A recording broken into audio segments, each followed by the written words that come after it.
It's all the way over here.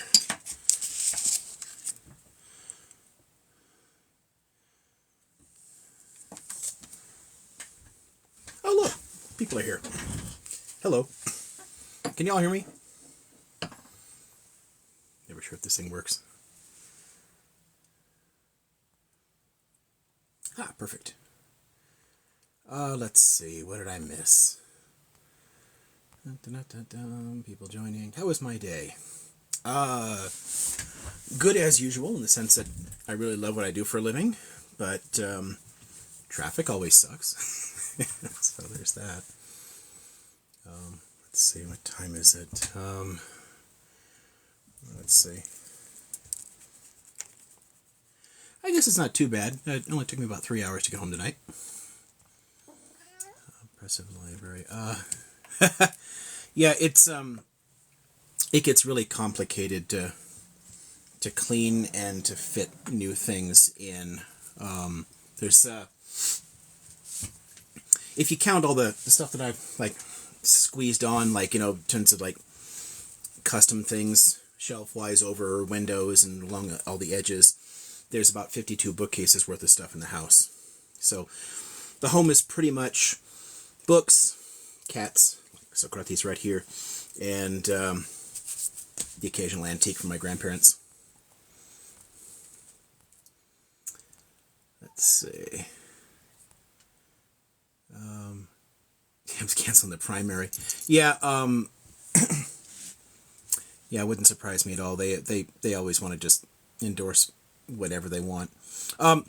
It's just as a quick fun one there. This is always surprising to me that more people don't know this. The United States doesn't actually have political parties.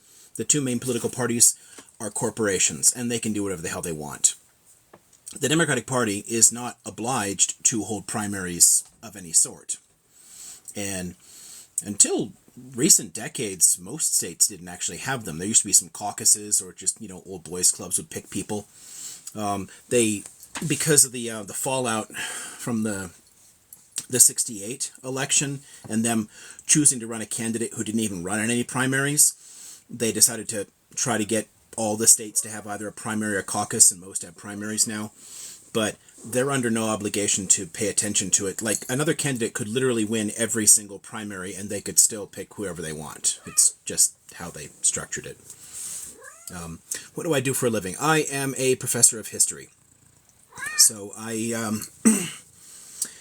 my discipline is the history of ideas. So I study like big frameworks, you know, economics, religion, political systems, you know, ideologies of various sorts, philosophy.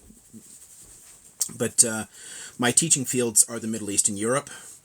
So I at one university, I created all their Middle East history classes. You know, that was all mine. But yeah, I teach a bunch of Middle Eastern European history classes and a handful of specialized world history classes that I got to do. So I'm still honestly amazed that they let me propose a class like that. But about a dozen years ago, they're like, "Hey, do you want to create a new weird class, like something outside of the ordinary?" I'm like, how about a global history of human sexuality? And they're like, yeah, go for that, run with that. So I did, and it's been very popular. Go figure. So I do some funky world history classes too. Do you call this a living? I'm not sure what that means. I mean, I spend a lot of time in the car, so that sucks. You know, commutes suck. Be nice if we all got paid better, but it is what it is. I've often joked that I'd sleep under a bridge in order to do what I do. And the cat. Oh, this one is Minerva, or Minerva. Minerva is my little Roman war goddess. Since Moshe died just over a month ago, he was the top cat for about 14 years. Minerva is now top cat, which is why if she's not here, Socrates will come over, but as soon as she wants to come over, he hops off to the side. So, I don't know, he's on top of my stereo. Let's see if I can show that. So, that's Socrates. Socrates! Oi, Socrates. Say hello to the nice people. So, there's my youngest boy. And yet, Minerva is now the old lady. Let's see. So that's two people asking the kitty. I covered those. Da-da-da-da. Let's see who else is on here. Oh, look, there's a little thing to pop up. Here's that. Let's hit this. And Hello, how are you? hello, pretty good, pretty good. Good. Let's see if I can get to this thing. Where was the moderator? There we go. Thank you. Okay. My daughter. So yeah, I was trying to explain. I was trying to, I was trying to explain before that she wrote. It's not the best paper she said that she's written, but she's doing. I thought the name was very good. Her header is across the pew. Mhm. Catholic, Catholic and progressive women post-war. It's like the way you, because she's doing anthropology, archaeology, and she wants to end up with her doctorate at the end. That's her main focus. And history, it's hysterical because honestly, history was like not her thing. And Right. because during elementary school and high school, they just teach you that normal history. And once she went into university, she was like, Mhm. wow, this is history. So that's her major. Yeah. Yeah, it's like once she actually seen what history is, she's been obsessed ever since. Yeah, middle school and high school history is not history. It's just teaching a series of dates and names and crap that they for standardized tests. It's generally useless. I spent a lot of time basically deprogramming people from the horse shit they pass along. It's honestly hilarious to me that a lot of the right loves to say that university is indoctrination when breaking indoctrination is literally our job. We created primary and secondary schools to indoctrinate. That's literally their purpose. They give you the basic skills and knowledge needed to get through society, but that's it. They're not intended to teach you to think deeply or to question anything. Oh, So it's absolutely true. Like while we're just setting up, I have to have my daughter. My daughter will laugh when if she heard that entire thing. Hold on one second. let's see. There's a couple of questions. I'm looking Oh, Dr. here. Liam, I'm not gonna lie, I know that you're making amazing points, but I genuinely feel like your cat just won the debate. Oh, Your cat, like just literally, yeah, yeah, based. they're great. I mean, Minerva and Moshe were always really charismatic, I guess. Photogenic. Hmm. They were always really good lap cats, good companions. I still really miss Moshe. Um, Minerva is her name? yeah, Minerva's fine. It's Like the Greek goddess? the Roman, but Oh, yeah, the Roman one, yeah, sorry, yeah, yeah. Minerva is the Latin. So Hmm. I frequently call her Minerva, but she knows Minerva too, or even like some of the like Nerva. You can call her. Wait, Minerva is the Roman equivalent of Athena? Correct. Because my name is Athena. That's Oh, interesting. neat. So you have the same name, right? I had a question. Um, Let's see. I want to make sure I don't forget if unless oh yeah, somebody's. sorry. I should write these down because there's a couple I saw recently in the little chat thing, and if, I'm going to get these before people take off. Let's see. So, uh, create. Absolutely. Because there is Okay. So somebody one wants to know thing that about I wanted to somebody wants to know ask about a both. government before 48, and then someone wants to know about slavery in the Middle East. So I'll put that down here. Um, Okay, so go ahead. I just want to make sure I can come back to the two questions that I saw so far in there, and then if people see more on there, let me know, please. See, If I, Asher that I added, the Asher that I added over here was in the conversation that we were on the previous live. And, when it came down to the people saying that Judaism is not a race, is absolutely wrong.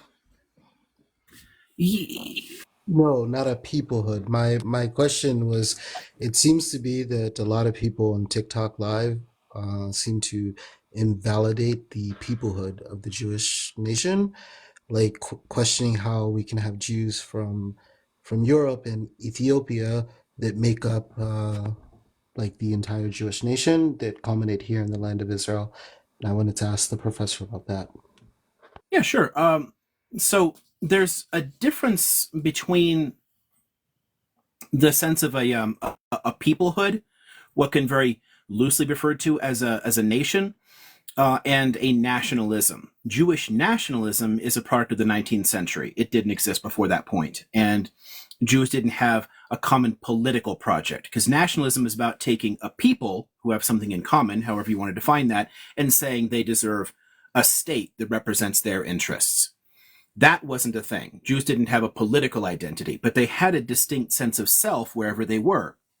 And that's true whether you go back into its evolution in antiquity. You can see that going all the way back into earlier Iron Age sites where there's beginnings of a kind of religious divergence. You can see in some Iron Age sites with identical material cultures, one in the refuse pit has pig bones and the other one does not. So one group has clearly come up with a prohibition about that. People are starting to develop certain cultural distinctivenesses, things that make them themselves. That sense of a selfhood has been there for a long time. It's just gone through constant evolution.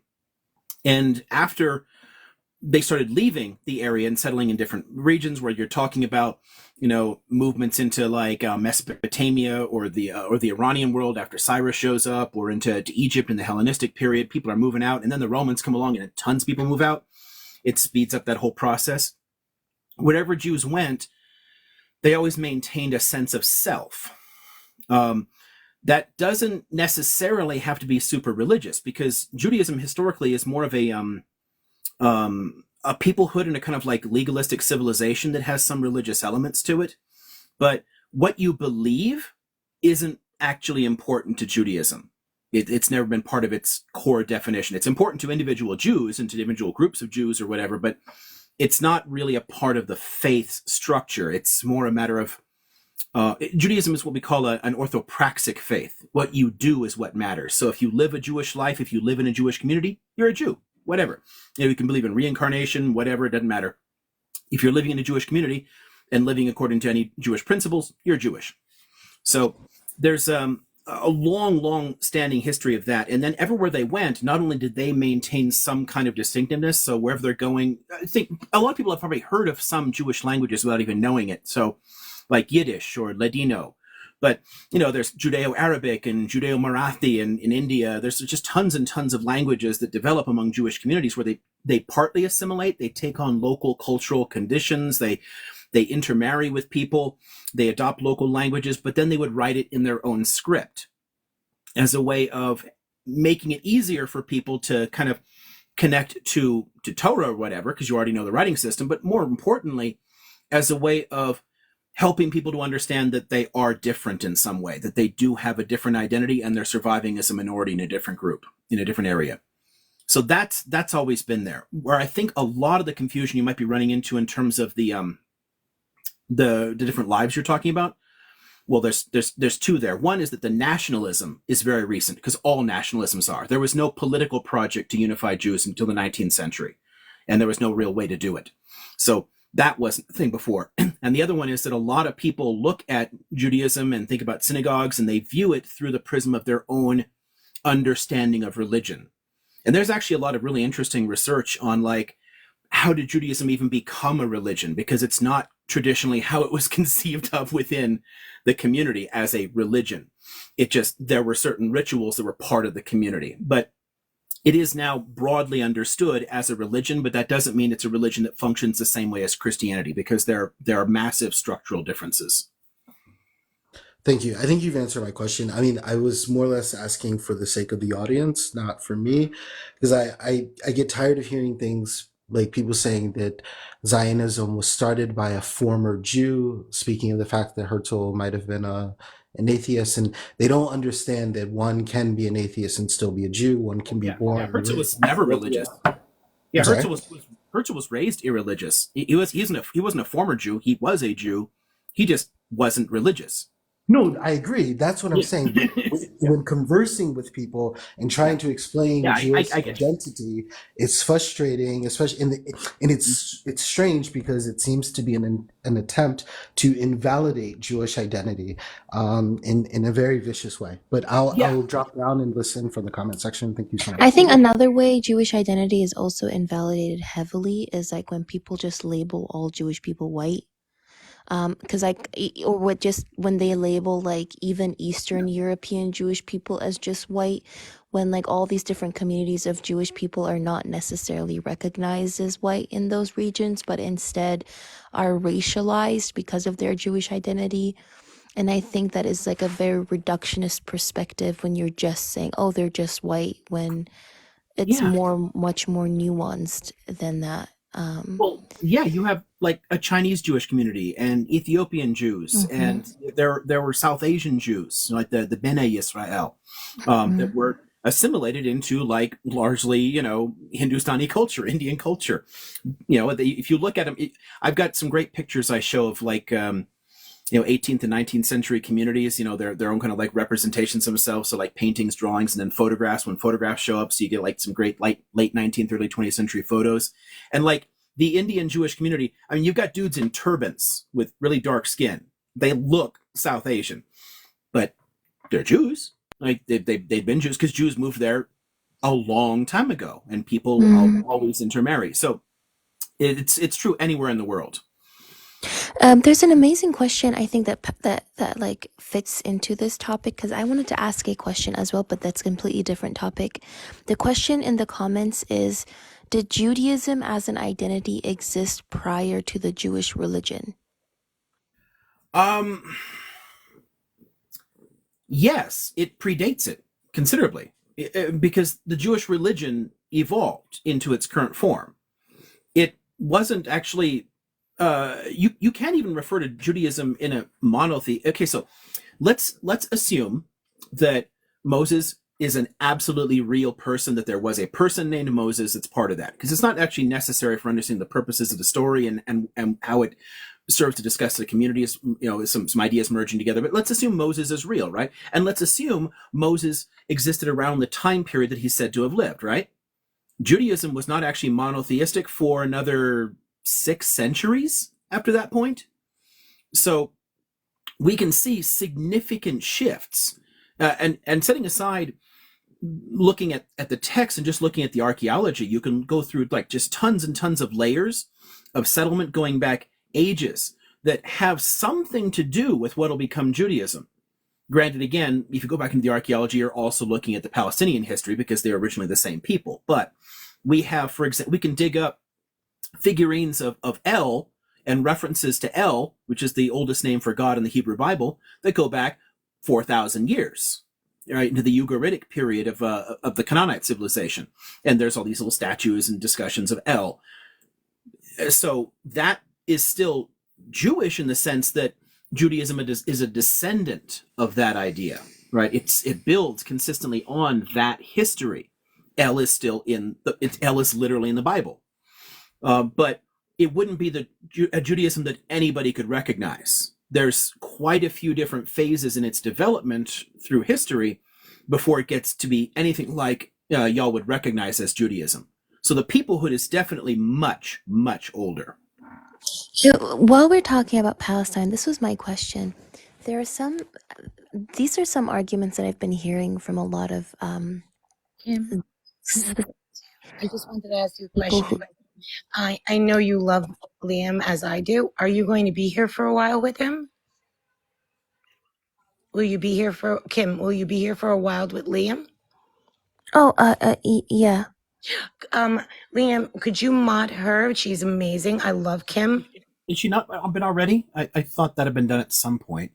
Oh, I Okay, no. don't talk because about. I'm gonna be back in a little bit because I trust Kim with everything, and Liam is everything to me. I will see you in a little bit, Liam. Oh, I guess I hadn't. Okay, there we go. So Thank you. Thank yeah, you. if that's all right with you, Kimberly or Kim, is that okay with you? Of course, that would be an honor. Okay, cool. Trust me, Then we all love you, Liam. Like, it's a real big honor to just be around you. I mean, honestly, you're amazing. But I'll be back in a little bit. Thank you, Kim, for taking care of him. We all love, we mira. all love Liam. Um, but I wanted to ask like one question, I think, and then other people can open up. What do you say to the Zionists who say Palestine was referred to as Palestine by Emperor Hadrian that prior to that, it didn't necessarily exist. Because there's a lot of Zionists who say that the Roman, specifically Emperor Hadrian, was the person who gave it the name Palestine because he changed the name of Judea to Syria and Palestine, I think, if I'm not mistaken.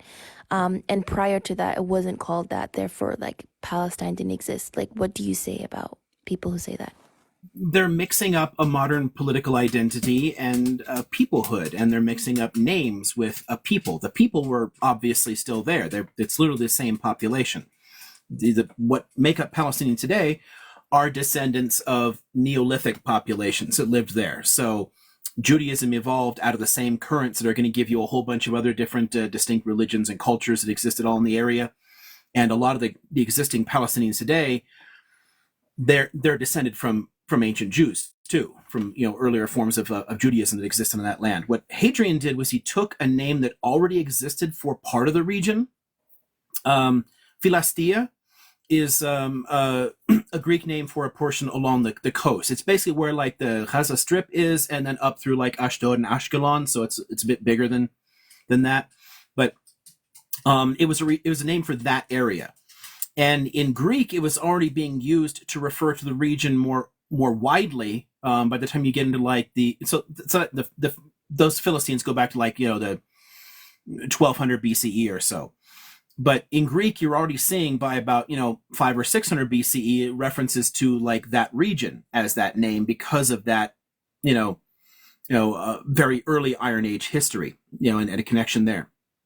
But it wasn't widely used, and the people in the area didn't apply to it. The Romans changed what they called their province. So it's not like it wasn't.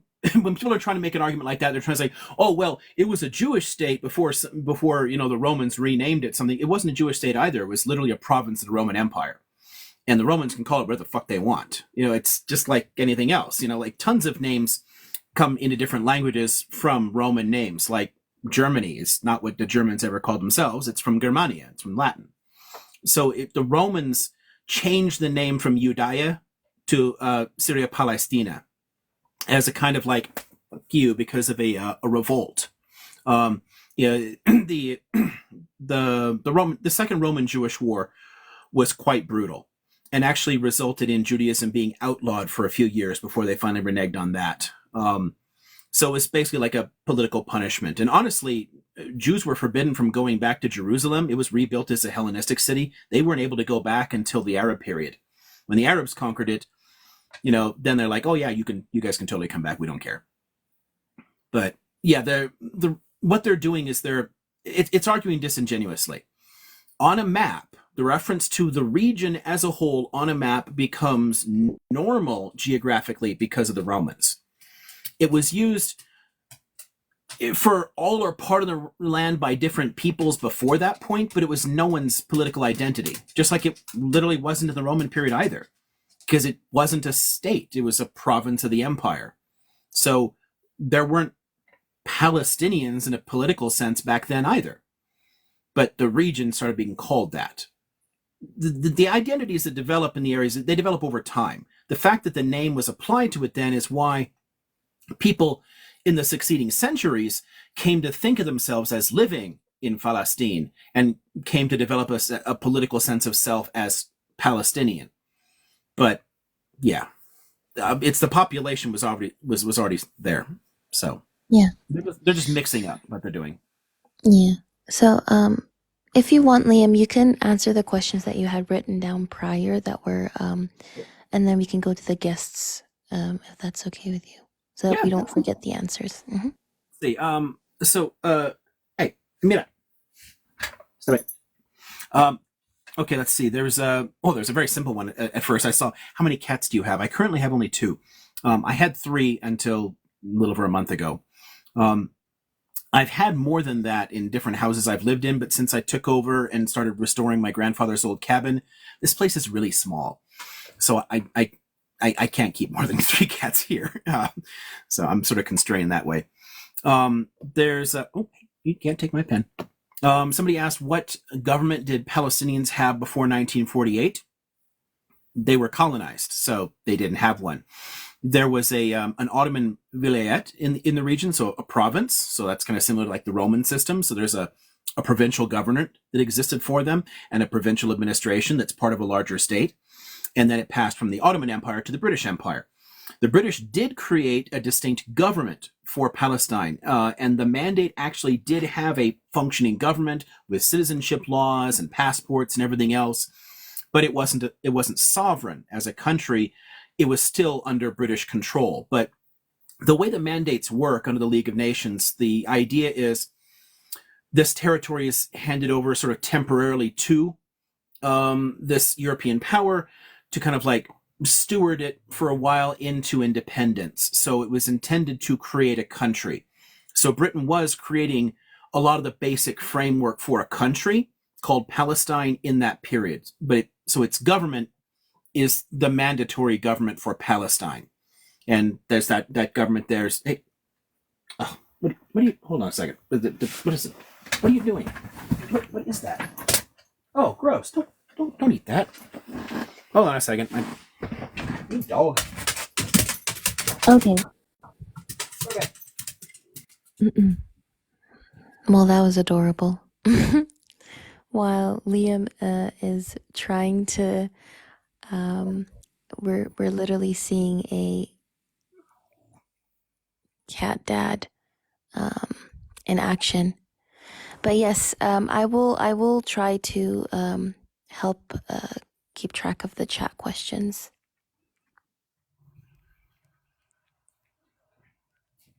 You silly dog. I'll actually write them down. You silly dog.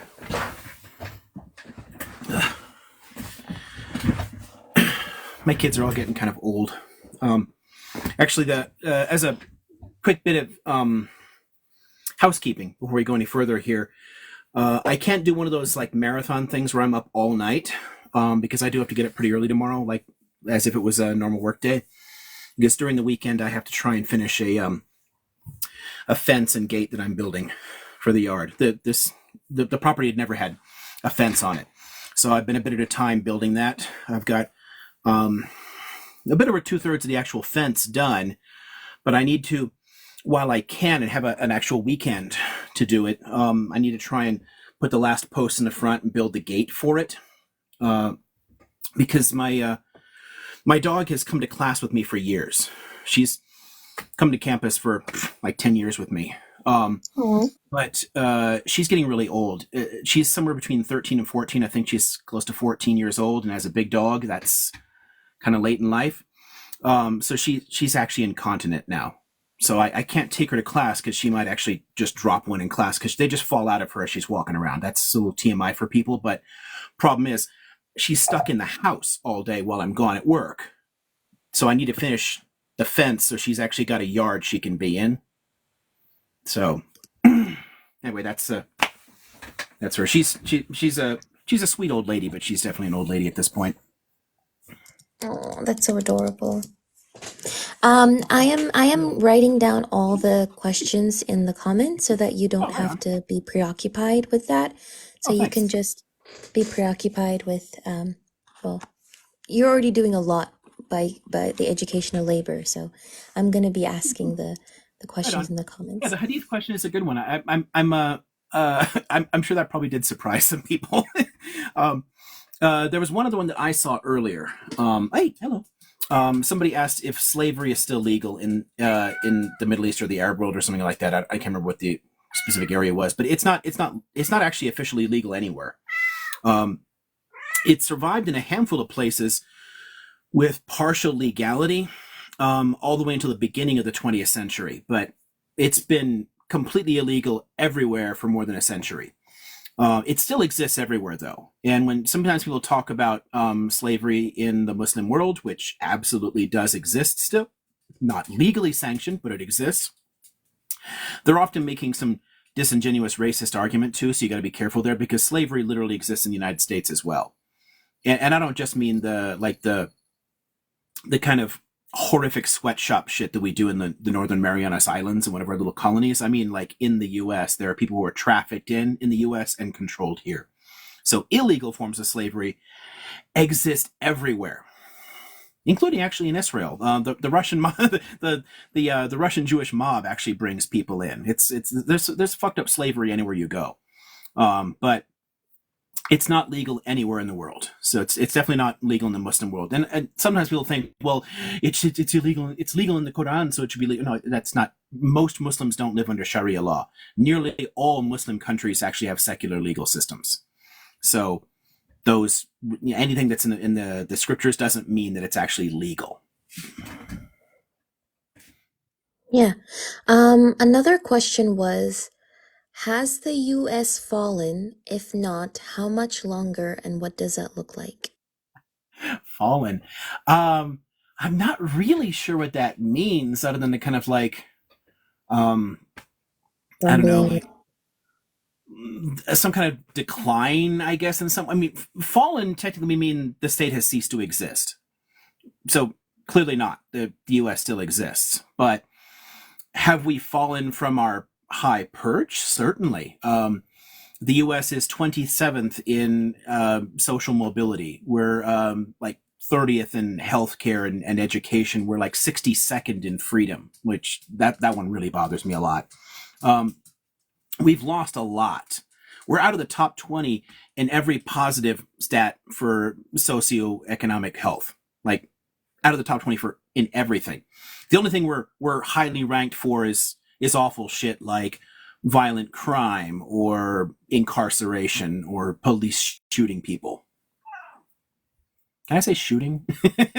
I would choose saying pew pew because like we don't know how TikTok Wait, algorithms work. what was the word? I just say pew pew, like when we were little children, we'd go like pew pew pew pew pew. So Exactly. police going pew pew pew pew. Yeah. So Literally. yeah, Yeah. that's But before that we're at the top for. I think like before we go to the rest of the questions in the comments, I'm writing every single question down. I've scrolled up to the beginning of the live and I'm writing everything down so we will get to all the questions. But I think like Maggie has been waiting a while in the panel, so maybe we can start off with the guests in the panel as well. So Maggie, you can go next. Hey, thank you guys for getting me up into the panel. And thank you, Dr. Liam. I was looking forward to your live the other day, and then it just kind of left my mind that today was Friday. And so I saw your thing, and I'm like, oh my God, what did I miss? So I'm glad I didn't miss too much. You kind of briefly spoke about the some of that land issue, but what kind of falls for me is when I hear people say, well, Palestine didn't exist, or, that whole, it didn't exist 4,000 years ago. It was created by, or made up by somebody else. That always triggers me. It triggers me into where I go back and look at my own history. And the Lakota people, we have that same thing that happened to us over our treaty lands here in the United States.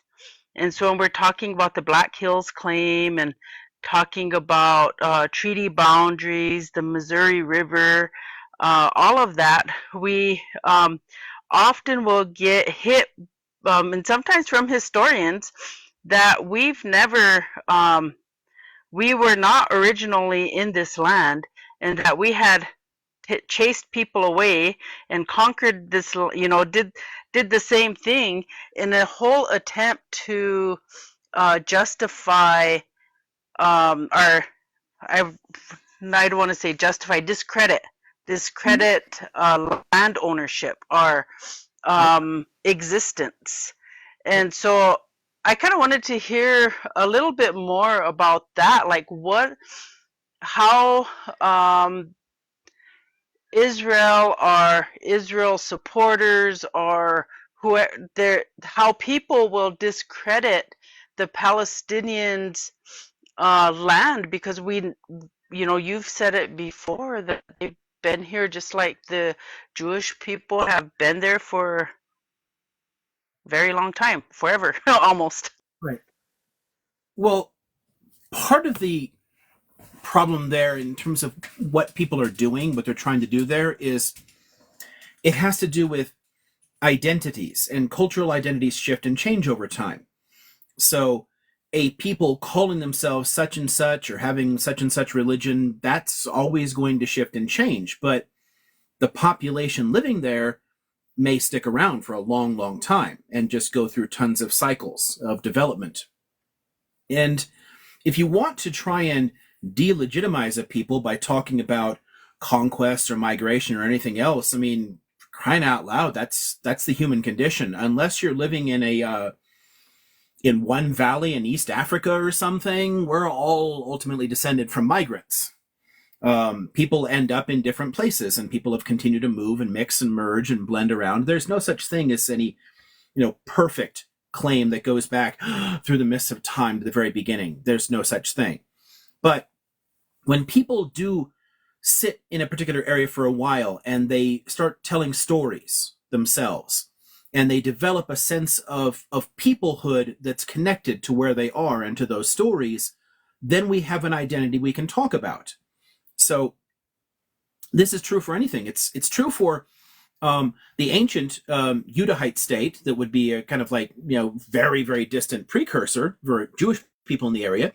It's true for a Palestinian state in the area. And it's actually true for an Israeli state, because as unjust as a lot of the land siegers were in the first place, they started arriving there in 1882. So by this point, they've had time to tell stories and to develop a sense of peoplehood. That's just how human beings work, wherever they are. Once you stop somewhere for a while and you start telling stories, you create an identity for yourself. Those identities do not always have a political form that's recognizable, though, to other people. They're often very different. A lot of people specifically attack the Amerindian cultures for this by saying, well, they didn't have states. Well, yeah, they didn't have states in the Western European sense because no one else in the world had states along those lines, but they did have states. They just they had a different structure. And we actually know the political structure for a great many tribes. In a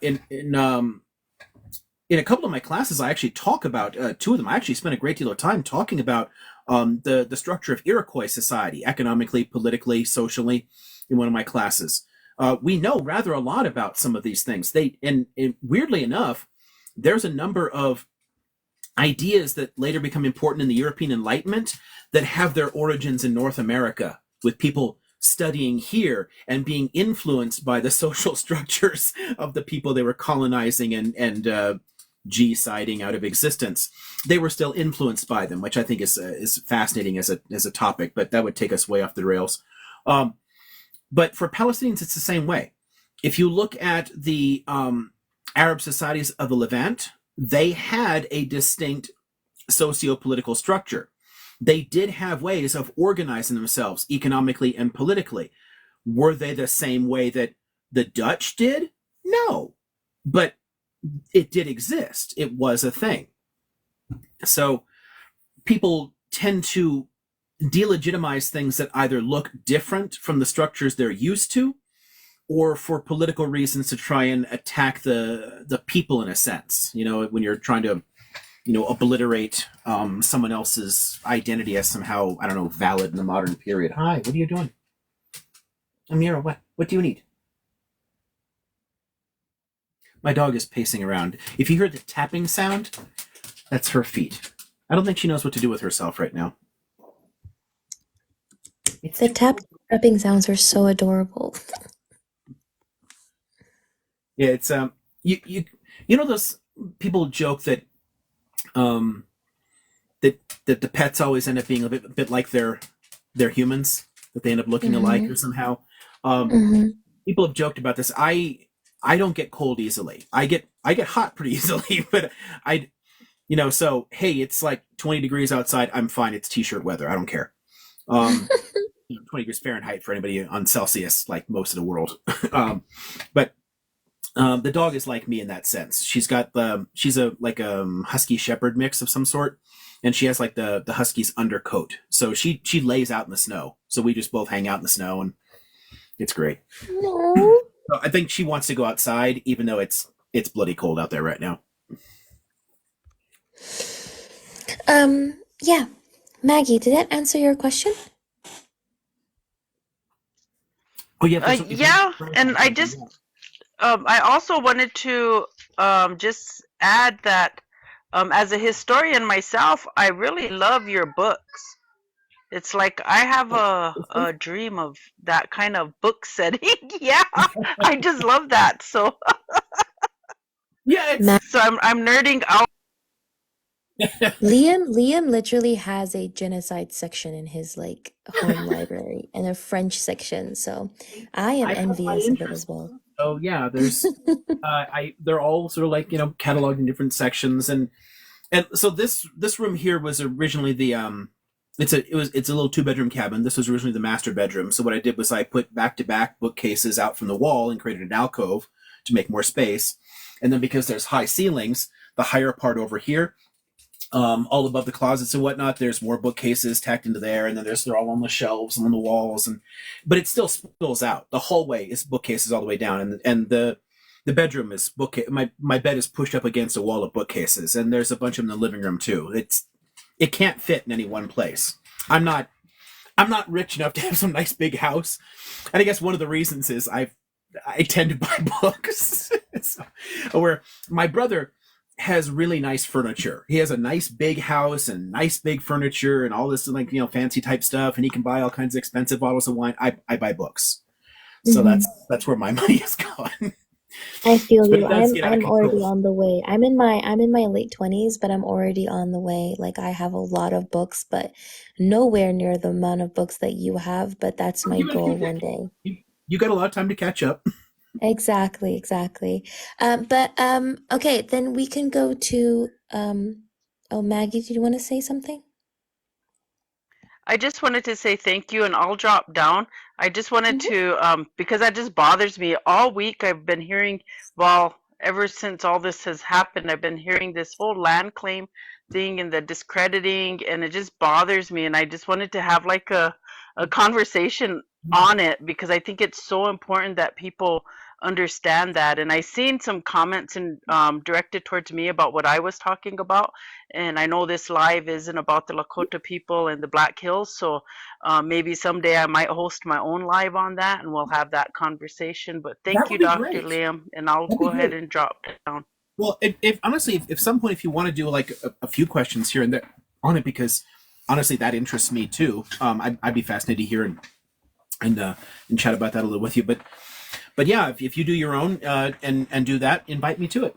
I'd love to sit in. Yeah, I will do before we go to Nat, I will do like two or three brief questions about your platform that people had. So one of them was, is this going to be uploaded to YouTube? Oh, um, I started actually uploading some of these into my YouTube because the YouTube channel had gotten kind of I stopped paying much attention to it, so it was kind of defunct. Um, Mm-hmm. but I'm way behind, so I've only put up Mm-hmm. the first the first dozen or so the little TikToks I did. But I will start putting things up, and what I'm gonna do is I'm gonna create a subsection later for the office hours ones and put all these big ones on there. I don't know Mm-hmm. who the hell would watch them because one of these sessions went on for 9 freaking hours. Oh, we So would watch them, who's gonna believe watch me. a 9 hour YouTube video? But We I'm would watch them. I don't know. I've got a thing about this. I keep waiting for this to somehow like bite me in the ass someday. But I I like to save things. I'm a historian. I don't like deleting Mm-hmm. records. So if there's content and somebody else will find it useful, I don't mind it being out there. I had somebody asking me a question about some of that today because it turned out, and I was very surprised by this. Al Jazeera actually took a piece of one of my videos and edited out 2 minutes of it and ran it as a little reel on their Instagram. Um, and and I didn't know about that. They didn't contact me about that. They just did it. Um, and my friend was saying, "Hey, you should she's saying you should contact them, make sure they put your name on it, give you credit." I'm like, Yeah. I only care that people talk about these ideas. I don't mind. being noticed or whatever. I don't mind having, because the idea is important. So if nobody else is talking about it, I'll stand up and say something. I don't mind it, but I never seek it out. I don't care if people give me credit or whatever. I've been in meme communities for ages and ages. I mean, there's tons of like terrible history memes that are out there that I've made. I don't watermark anything because to me it's a sharing economy. You create it, it circulates around, and I just laugh my ass off when one of them shows back up 5 years later. I'm like, I made that. That's so funny. I don't. But that's still bad journalism. I think they should have asked you for. In that sense, sure, yeah. But I mean, so I get that, but I wasn't gonna like make a fuss of it. She commented on it. So that's fine, and that kind of does the same thing. And I think they later added my name, but they when they transliterated it, they got my given name right, but they badly mangled my surname into Arabic. It's funny looking, but yeah, it is bad journalism. I get that, but as far as like things getting out is my point. Like, I don't mind if ideas circulate around. So from my perspective, this stuff will all go onto YouTube. It's just hard to keep up. So it's always going to be a bit behind schedule. But as I find time, things will slowly filter up into it, and they'll all always be there, and they'll create a whole section that says like office hours for these long lives, and you can find the old ones for that. And while we're at it, what is your YouTube channel? Because some people asked as well. What's the name of your YouTube channel? Office Hours with the Mad Professor. Office Hours with the Mad Professor. Okay. And then the third question was, do you do online? Oh, sorry. Go ahead. That's fine. Do you do online classes? I do online courses. Mostly, so I teach at universities. But I moonlighted at community college for online classes for them just because I'm poor and I need money, so it's great. So I do some online classes for them, which is great because the drive down to them is insanely long. So online is better. But those are community college courses. So I don't know how useful that is to anybody. I do 2 world history survey. Actually, no, I do the ancient and modern world history class, and I do their Mideast survey, but they also started giving me their Western Civ classes, which I thought was hilarious that they still even have a Western Civ class. But my Western Civ classes are super subversive. Like, okay, hi, welcome to my Western Civ class. The West doesn't exist. Let's talk about why. So yeah, that's fun. But yeah, I guess I do 5 classes, but they're all lower division because it's a community college. The universities tend not to do online classes much. I did them during the pandemic, but that was really it. I have thought for years about recording versions of my courses just at home and then putting them up through some kind of website where people can buy them or something. So you can hop on, throw a few bucks or whatever, and I would include like documents that I use because I send a lot of primary documents and whatnot and suggest readings or whatever, so that you give you like a syllabus. Here's a bunch of video lectures. Here's a bunch of lecture notes that I would use in classes.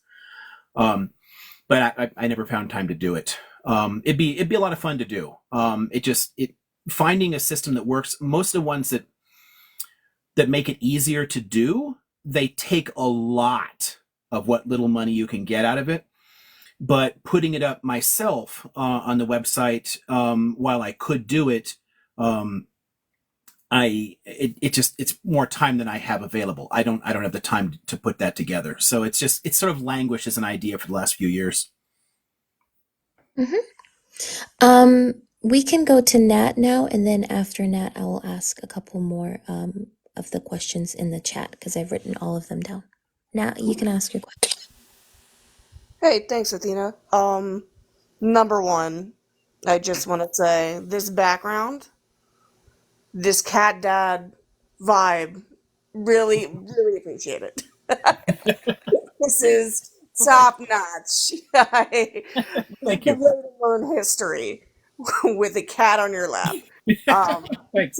And I get bored of what I'm looking at because when I'm sitting down here to work, I'm sitting down at my computer and doing something, and then I get around and wander around. If I'm going to sit somewhere for hours just kind of talking out loud to my phone, I keep sitting facing different ways. So at least visually I'm seeing something different. So week to week, you'll see me in different parts of the library from week to week. That wasn't the But story. yeah, so I'm Jewish. I watched you on the last live.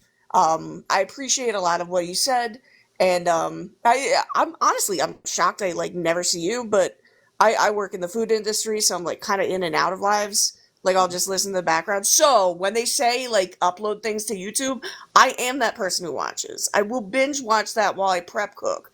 Dude, like please do that. Yeah, Um yeah. Yeah, but I'll get them all up. Yeah, the bigger ones, it's going to take a while because they take when they're big, they take forever to upload. And no, that's totally fair. but I yeah, think they'll get up for sure. I have two questions. Uh, so again, like I was raised in the Jewish faith. Um, I mean, like no one here can deny if you're raised in the Jewish faith, you know a lot of Zionist ideology, and it honestly breaks my heart because like so many people in my family do feel that way, and I think you're a very knowledgeable person, and I just a lot of them are too, in the sense that they're bright, and I'm at my wits end. I think I don't know how to help. I I don't know feel you. how to help my family anymore. I really feel you there. Yeah. The there's so many there's so many problems with um, when you have those major differences. Honestly, within a family, you're in a better position than most people are to have an influence on how they think. But doing it through arguments or even like just direct dialogue, like really focus on the issue, usually doesn't work because people have to understand that there's something wrong with what they're already thinking. Usually, they have to be open enough to changing, and that's relatively uncommon. People change their own minds, and if you're not in a position where you want to change your own mind, no one can change it for you. And especially if you're talking about somebody that is caught within a particular nationalist paradigm, the discursive framework that they're in, it makes perfect sense. So anything you're going to say is just going to be like, what? Because the ideas they have already make sense within that system. And you're asking them to somehow step outside of that system. And if they don't know that there's a problem with it in the first place, that's really hard to do. With family, at least, what you can do is I guess the metaphor I like to use with people is like you're dropping breadcrumbs so they can find their way out of the haunted forest or something. You can seed certain points into their head. There's interesting ways to do that. There's little techniques. If you're interested, there's some great books and pamphlets I might be able to recommend. One trick to keep in mind is if you understand where someone's coming from, if you understand their ideas and their concerns, you can frame your ideas in a way that makes better sense to them so it can kind of get through some of the initial resistance. Whereas if you frame it in a way that makes sense for you, you're often just talking right past somebody. Makes no sense at all. So it just involves a little bit of finesse. With strangers, there's almost no hope if there's a significant ideological difference like that. People, you're not going to get like conservatives and communists to sit down and like convince each other of their ideas are being correct. It's never going to work that way. Within Yeah. families, it can happen, but it can still take years of patient work. To give you a little bit of hope, like last thing I'll say on this is that I have, and this took a long time in many cases, but I have helped a lot of people find their way out of various forms of far right and right wing ideologies over time. Letting go of different reactionary beliefs or whatever. Basically letting them shift where they are, and it in many cases it took many years of patient dialogue that was done in a way that actually makes some sense to them, so it's not off-putting, so it doesn't throw up their hackles. But it took a lot of patience, and that's just I understand where the frustration is because I have lived that, and it hurts to watch. Like, oh, how can you still say that shit? What are you talking about? Oh, but it is possible for people to change where they are, but you have to help them find a reason to do it. I agree with you. Like I honestly like the farthest that I've gotten, and I've been doing this like since I was like 19. I'm 29 now. Like and I think this year obviously brought it more again to the forefront because people can just like push it back because they don't care. But like the furthest I've ever gotten is for like my mom, for example, to just be like, well, it might be collective punishment. That's it. That's literally all she'll give. And I do not, I don't know how to do this anymore. Like, and Yeah. with that, I like the only other question I would ask you is how, because I also have a brother who is honestly just a lot, um, who gives the same like argument that a lot of Zionists give of anti-Zionism means anti-Semitism, and what would be your best rebuttal of that? Oh gosh. If you want, there's because of that common conflation, I put up two back-to-back little TikToks, one defining anti-Semitism and one defining Zionism. Okay. They have they have nothing to do with one another, like just literally nothing at all. So it's like someone saying that China is on Mars. It just doesn't make sense. But you have to start with what they even mean in the first place, and because anti-Semitism is a form of racism. It's not opposition to Semitic speakers. It's nothing to do with a particular political ideology. It's literally a form of 19th century European racism because of 19th century nationalist movements that decided to exclude their Jewish populations. And because as people were getting more and more secular, they couldn't lean back on the old traditional Christian reasons to hate Jews, so they came up with a new way to hate Jews. They came up with a scientific racism and invented a Jewish race, which isn't a real thing. Of course, no race is a real thing, but whatever. They invented the Jewish race. Anti-Semitism is disliking the Jewish race. That's all it means. So if somebody isn't like hating all Jews everywhere for racial reasons, they're not anti-Semitic. It's just it doesn't make sense. So, So that's I like the appreciate core of that because Zionism is an ideology and Israel is a country. Neither of those have anything to do with a peoplehood. that's actually a perfect segue to. Oh, Nat, do you have another question? No, the only other things that I'll say is Athena, you are one of the coolest people I've ever seen. You Oh, like thank you. and every live you're on, I swear to God, like it just yeah, you leave no crumbs. Thank But you, no, Nat. Liam, I'm very happy that I found you today. Um, I sincerely can wait. Like I sincerely cannot wait to be able to like show my family these things. So I appreciate you all, and that's There's it. there's a ton of things you can build. This is just one that's close enough that I can show you. But if you're interested, I don't know if you can see what this book is. It's pretty short text. It's George Lakoff. Don't think Don't and think of an elephant. Know don't your think values about. and frame the debate. This is written from the perspective of the way that like Americans often talk politics, and generally, if people are approaching somebody who is liberal and approaching them with conservative talking points, or somebody or vice versa, they're just talking past each other because their moral sensibility is different. Their basic worldview is fundamentally different. So you're going to get nowhere at all. But if you can understand the moral sensibility people have, because no matter how immoral a particular group of people are, they do have a morality. It's just different. It has a different foundation than yours. And if we can understand where they're coming from, what are their fears, what are their concerns, what makes sense to them, then we can put our arguments into a way that's intelligible, that you can actually reach them on. This is it's a tiny book, but it's like an introduction to the basic concept of framing. Tell me that I again. think holds Sorry, up really I well. didn't see it. What was that? What was it called again? Oh, Don't think of an elephant. don't think of an elephant. Got it. Thank you. By George. And this is perfect because some of the questions in the comments were about equating anti-Zionism with anti-Semitism and how you can also approach or speak to people who have different views.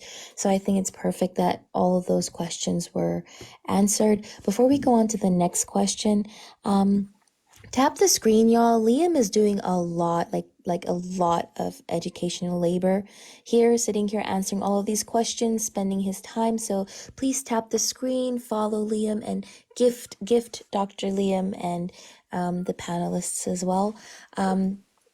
Another question that I would like to ask is, You got a crown. it's something that you said while you were answering some of these questions. It was in the comments. Can you expound on why the West doesn't exist? Okay, cool. Let's see. God, there's so many ways to approach that one. I'm going to give you one that's actually really similar to a point I was making. We're in the we're near the end of the semester, right? So I'm winding down my my Middle Ages class.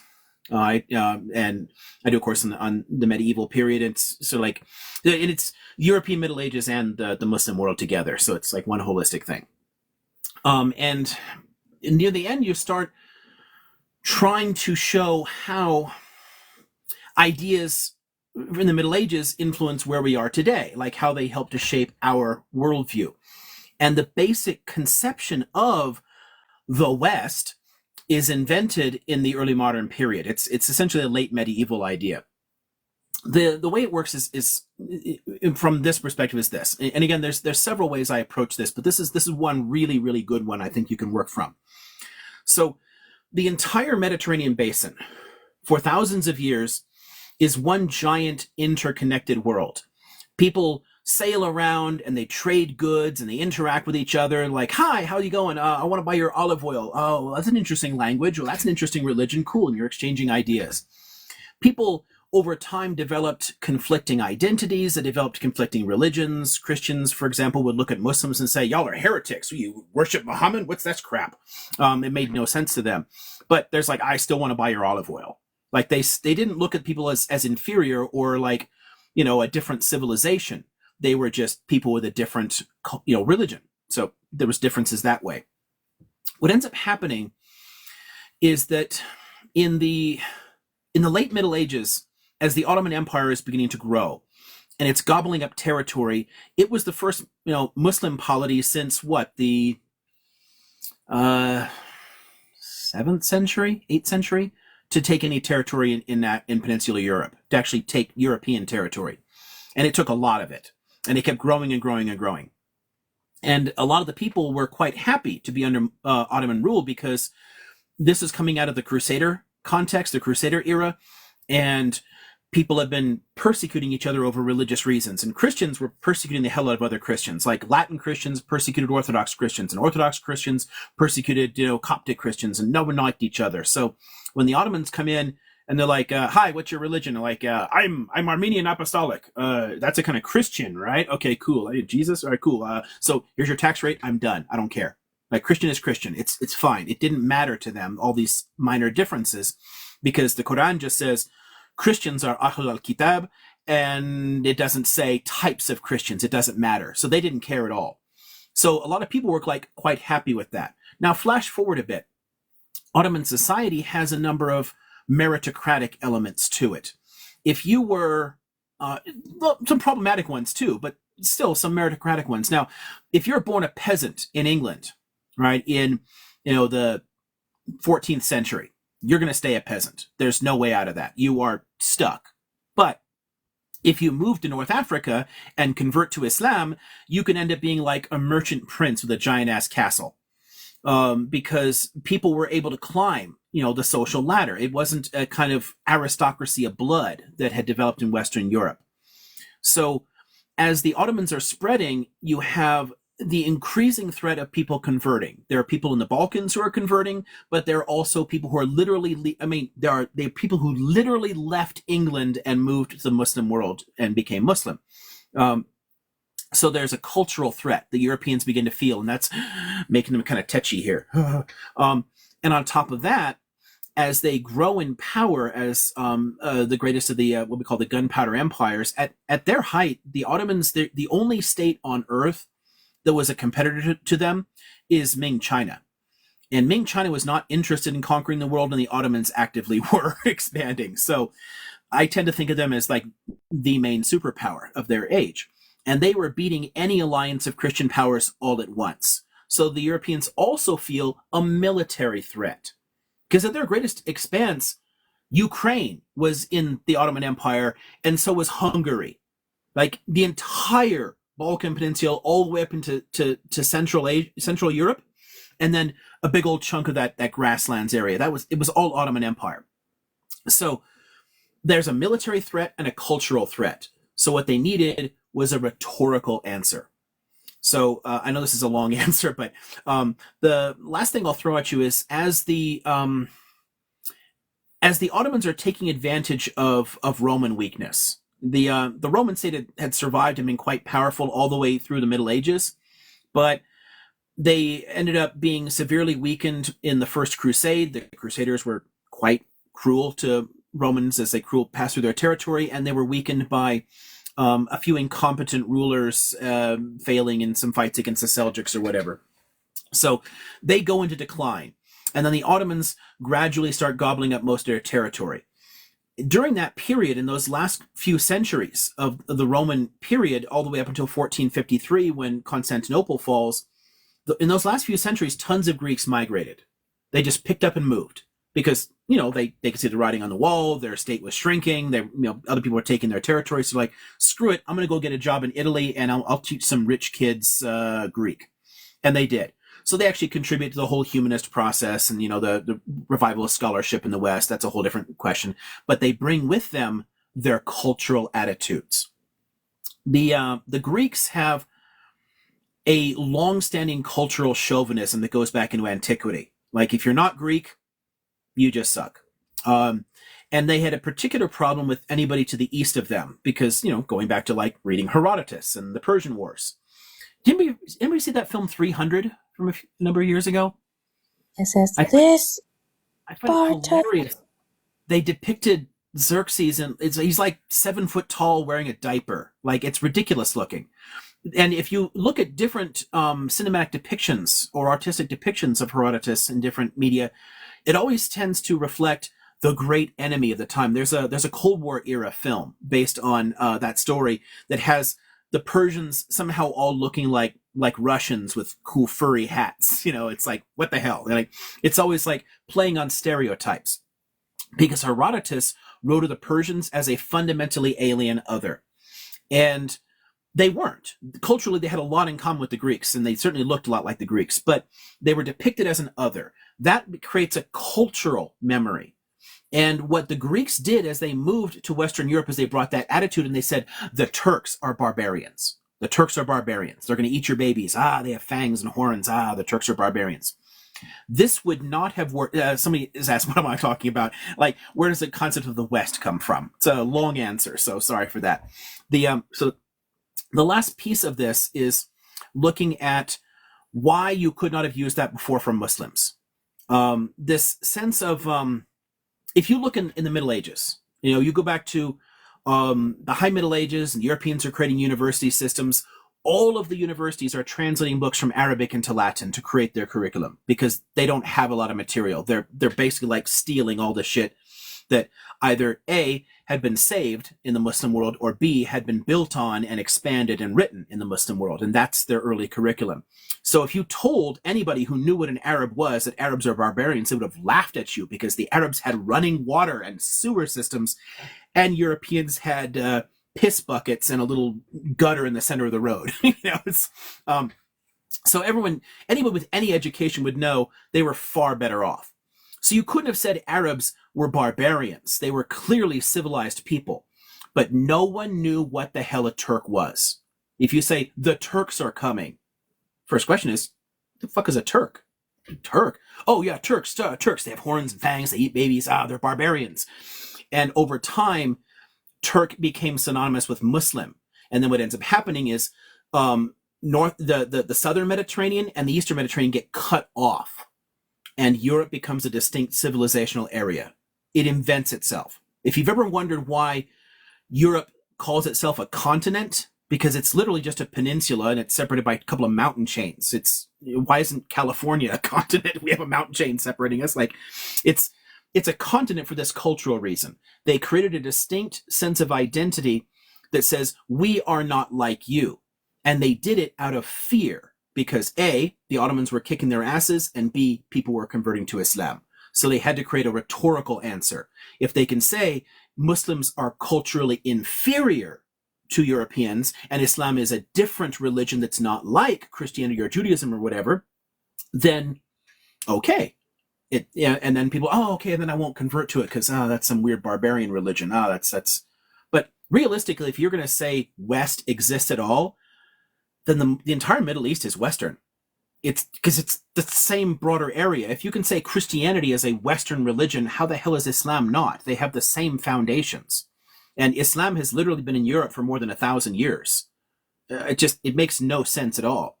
People do it because of this specific moment as you're transitioning from the medieval into the early modern, out of that threat, and they invent the concept of the West. They literally invented it. There's a few great books I've got about this early modern Orientalist ideal and the creation of East and West. It's fascinating. If you go back and look at Renaissance literature, the way they're trying to describe this threat, they literally just made up Western as a thing in order to separate themselves from what was a significant part of the same broader civilizational sphere. So there's my long ass answer to say the West is a made up thing that someone just pulled out of their ass 500 years ago.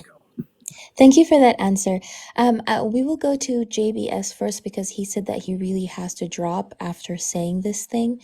And then we will have 2 chat questions, and then we will go to H, the Wonder Woman, so she can ask her question. JBS, please. Thanks, Kimberly. First of all, thank you for moderating for Liam. Liam, just wanted to, first of all, say thank you, where I think time is the most valuable currency, and for you to give back your time. You're wealthy in time, knowledge and experience, so appreciate you doing that. For those of you that are listening, there's 164 of you and 48 that have shared. Imagine how much this would cost you to go to a university and sit in one of the lectures. So this is information that's so invaluable. It's a great topic. Liam and I talked on Monday. I can't believe a week has already passed by. I just wanted to say thank you again, man. I really appreciate you. We have to do round 2, round 3, like a series of these. I will connect with you. Wherever we can fit them in. And it's certainly going to be a little easier in the winter break. So if you want to do something in later December or anytime in January, my schedule is definitely easier.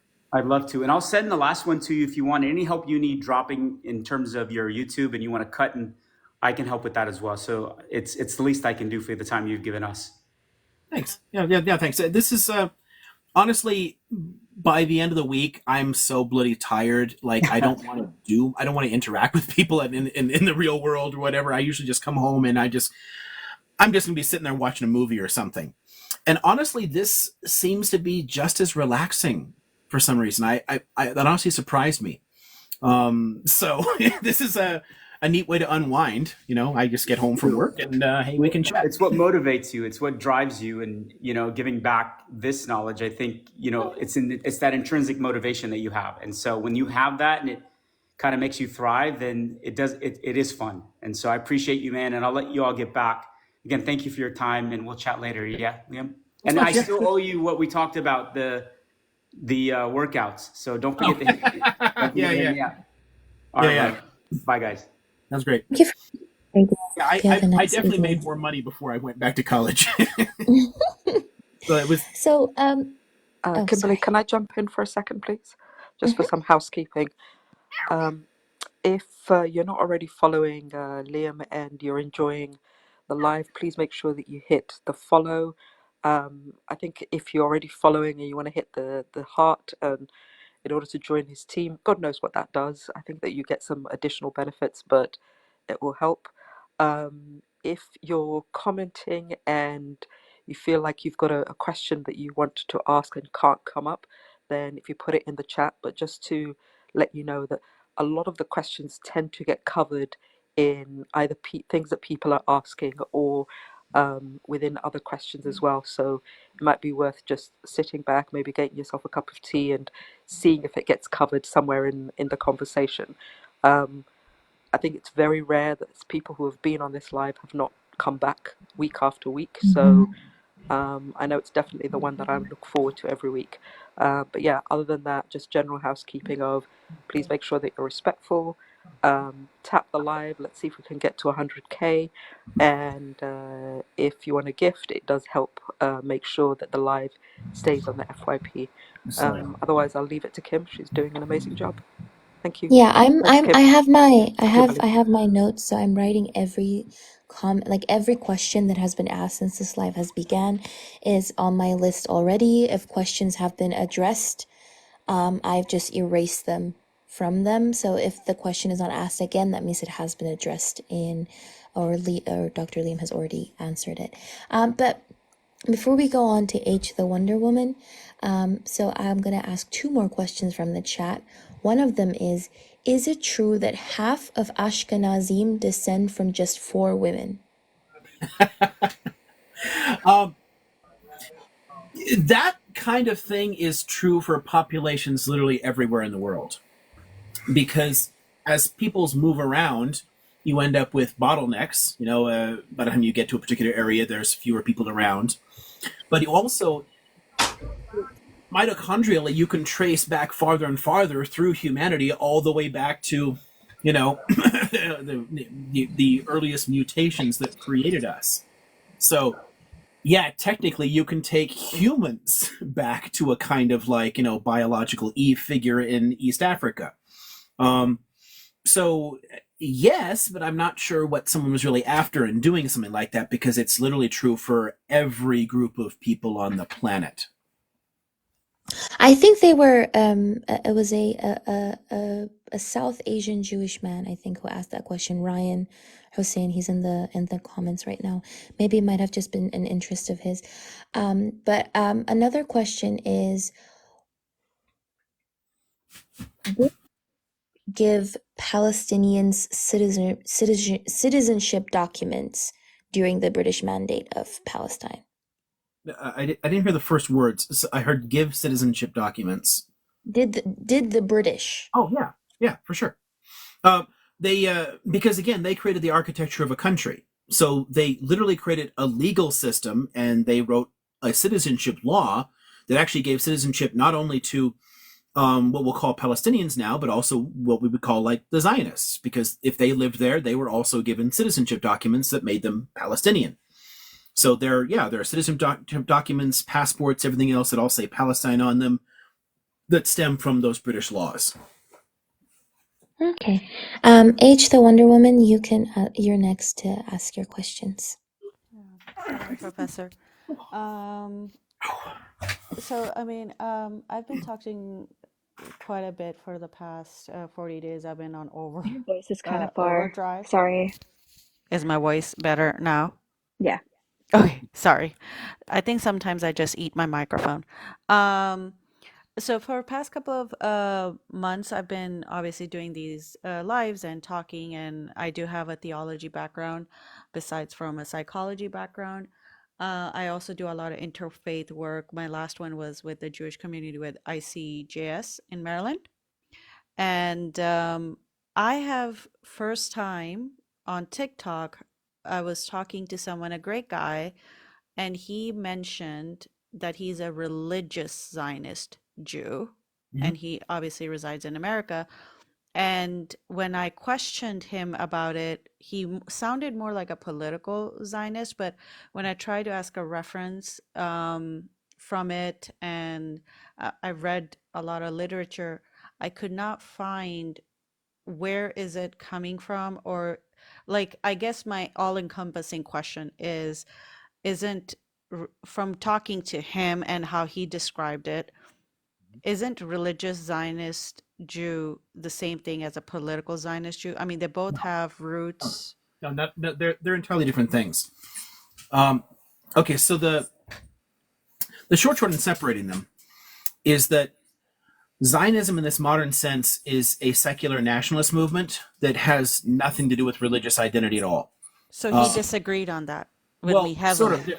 Not quite. There's a specific twist I'm going to get to. Okay.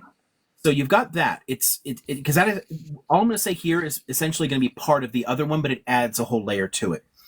So there's a secular nationalist movement that develops in Europe, that has all the kind of like Eurocentric, racist, bullshit stuff that's kind of normal in the 19th century. So it's a 19th century nationalist movement, but a lot of its founders are not remotely religious. Many of them are atheists. It's about creating a sense of new Hebrew identity.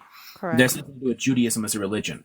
Religious Zionism is a really tiny movement early on if you go back into the Mandate period, and dismissed by almost everybody, but it steadily builds up. It only really takes off until, so really after the 67 war. That's when it becomes important. And the main site you'd want to look at here is Merkaz Harav. It's a seminary in Jerusalem, and the Rav Kook, Kook. And what people like Tzvi Yehuda Kook were doing is saying that while Israel is a secular state and not a Jewish state in a halakhic sense, it could become one. And so they're kind of like, they differ from both the traditional Orthodox. They're Orthodox, but they differ from the traditional Orthodox, because traditional Orthodox are going to say, we are going to wait for Hamashiach. We're going to wait for the Messiah to come. And when Messiah comes, then we're redeemed. And then the secular are like, Messiah's never coming, bro, because this religion is bullshit, but we're going to redeem ourselves and become good Hebrew proletarians. So completely different views. They are as far apart as possible. Religious Zionism sits itself in between. And what it does is it says, we can settle the land, redeem the land, and from their perspective, they're not stealing Palestinian land, they're sanctifying it, they're Because settling it's wholly ordained. that will actually convince God that they're worthy, and God will then send the Messiah. So it's basically an attempt to force God's hand, to say like, hey, we're super awesome, we're here, we're ready to build a temple, we're going to start passing laws and making this a religious state. Can you please now send the Messiah for us? So he it was has vehemently all. Why you're saying like it sounded like he was a political Zionist? It's because religious Zionists have all the same ideas as the right. rest of And Israel. when I asked him, like, well, this is what Zionism, from what I was told by a Jewish scholar, this is what it means, this is what it is. He is saying that no, we need to rebrand Zionism because it's become a dirty word. Um, you don't just, and mind you, he was very respectful. There's nothing like, I don't have animosity towards him. I generally felt he was kind of confused. He's telling me that no, Zionism had different intention from the inception, and we need to go back to the roots. But when I'm reading like entry and excerpts from Hertz's diary from 1898, some of the passages from the book 100 Years of War, that's not, it comes off very clear what the meaning and intent of Zionism was: A, being a political ideology, and B, on nationalism. Right, and religious Zionists are nationalists, but they're also Orthodox Jews, and their perspective ties the two of them together in a really interesting way. I don't know if this person was just confused and He making called shit up, himself a reformed Jew, so like a but but reconstructionist. but religious Zionism is a literal ideology. It actually does mean a very specific thing in the context of this fight here, and it is very much like the secular nationalist movement, but adds a kind of messianic fervor to it that says we are going to redeem the land and convince God that we're worthy of the Messiah. So they're the ones that, like, Israeli internal intelligence agencies have actually foiled several plots to blow up the Dome of the Rock and Mm-hmm. rebuild a temple there. Most Israelis do not want that, because most Israelis are less religious than American Jews are. Mm-hmm. Most Israelis never step inside a synagogue, but there is a fanatical Orthodox sect there that is both Orthodox in religious terms and also highly nationalistic, and they want the temple back, because until there's a temple and a monarchy under the line of David, then you don't get all the Torah back. Mm-hmm. So their goal is to try and like convince God that they're worthy of that. They're literally people that are doing like cosplay. They're dressing themselves up as the old high priest. Anybody ever see like the old Raiders of the Right, Lost right, Ark? right, Yeah, right, like the little chest plate thing. right. They're literally making themselves like shit, like to prepare for the time when they finally get a temple again.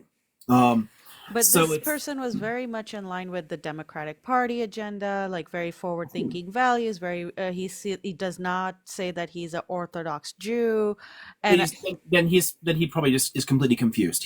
that's He's why. misusing a term. Religious Zionists do exist in the U.S., and we actually export a lot of them to Israel. Some of the more extreme settlers are literally Americans that keep moving. So it does Right. exist here, and it's a significant issue inside Israel. But this guy does not sound like he's one of them at all.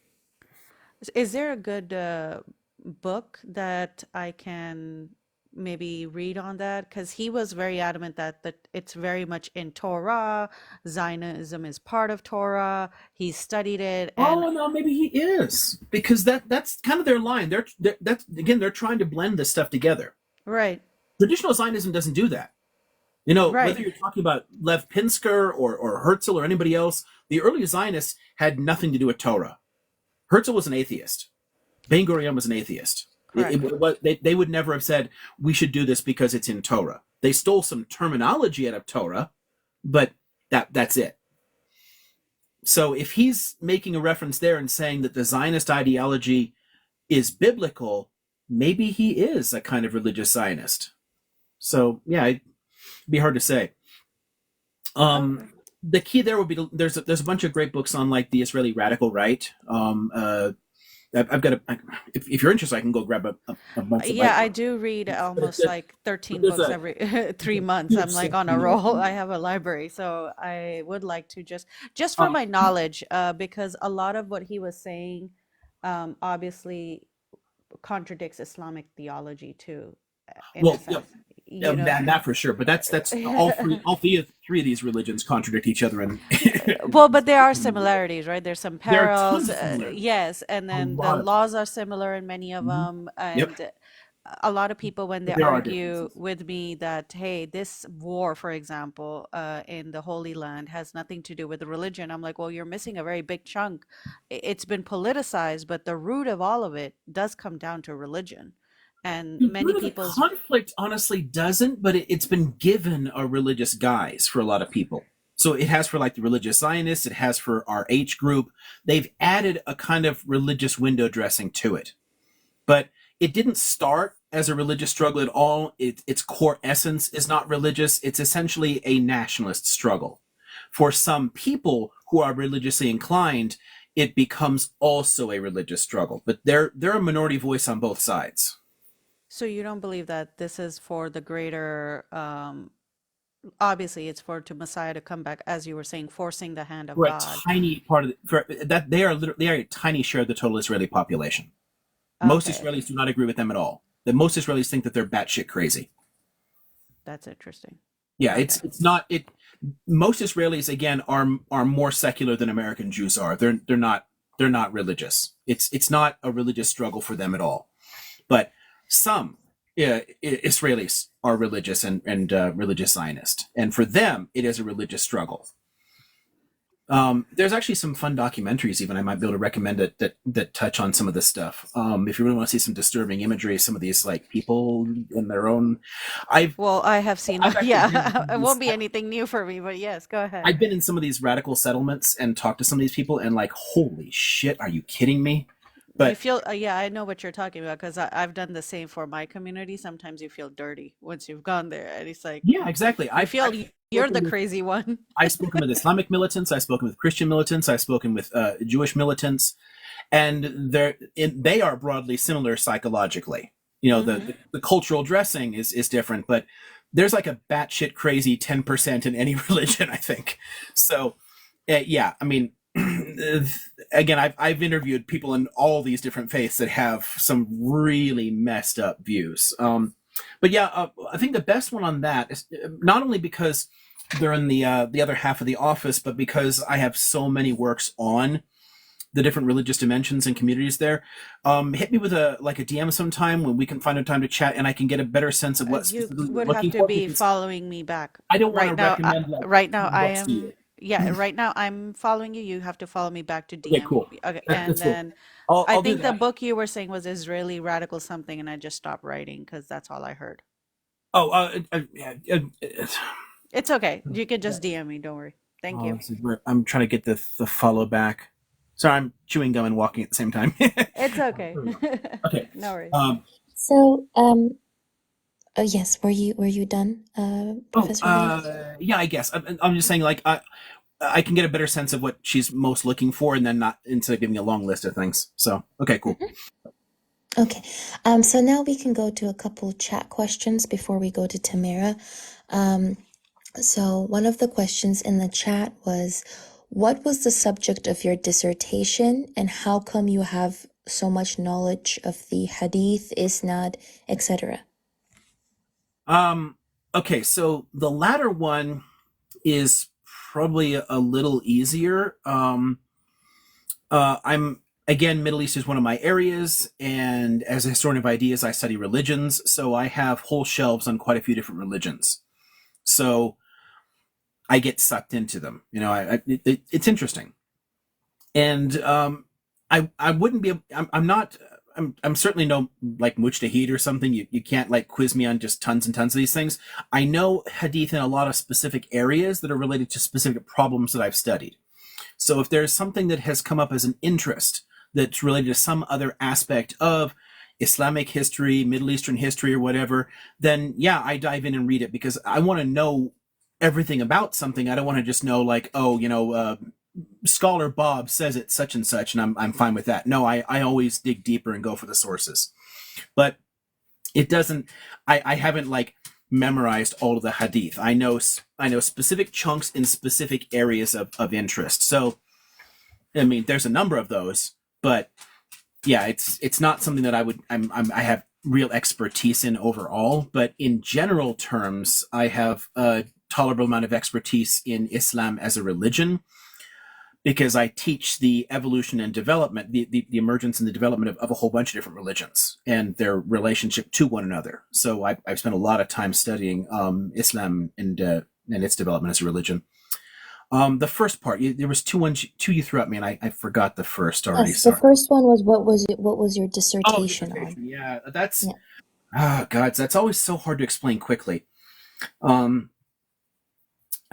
The problem here, and this is a problem of my discipline in particular. The history of ideas is weird to a lot of people because it involves dipping your toes in a whole bunch of different areas and looking at massive changes over time in intellectual pursuits rather than say like I'm going to study this village in France in the 1700s or something. It's a very all the different forms of history are very different and they're all equally challenging and interesting, but mine is harder to explain.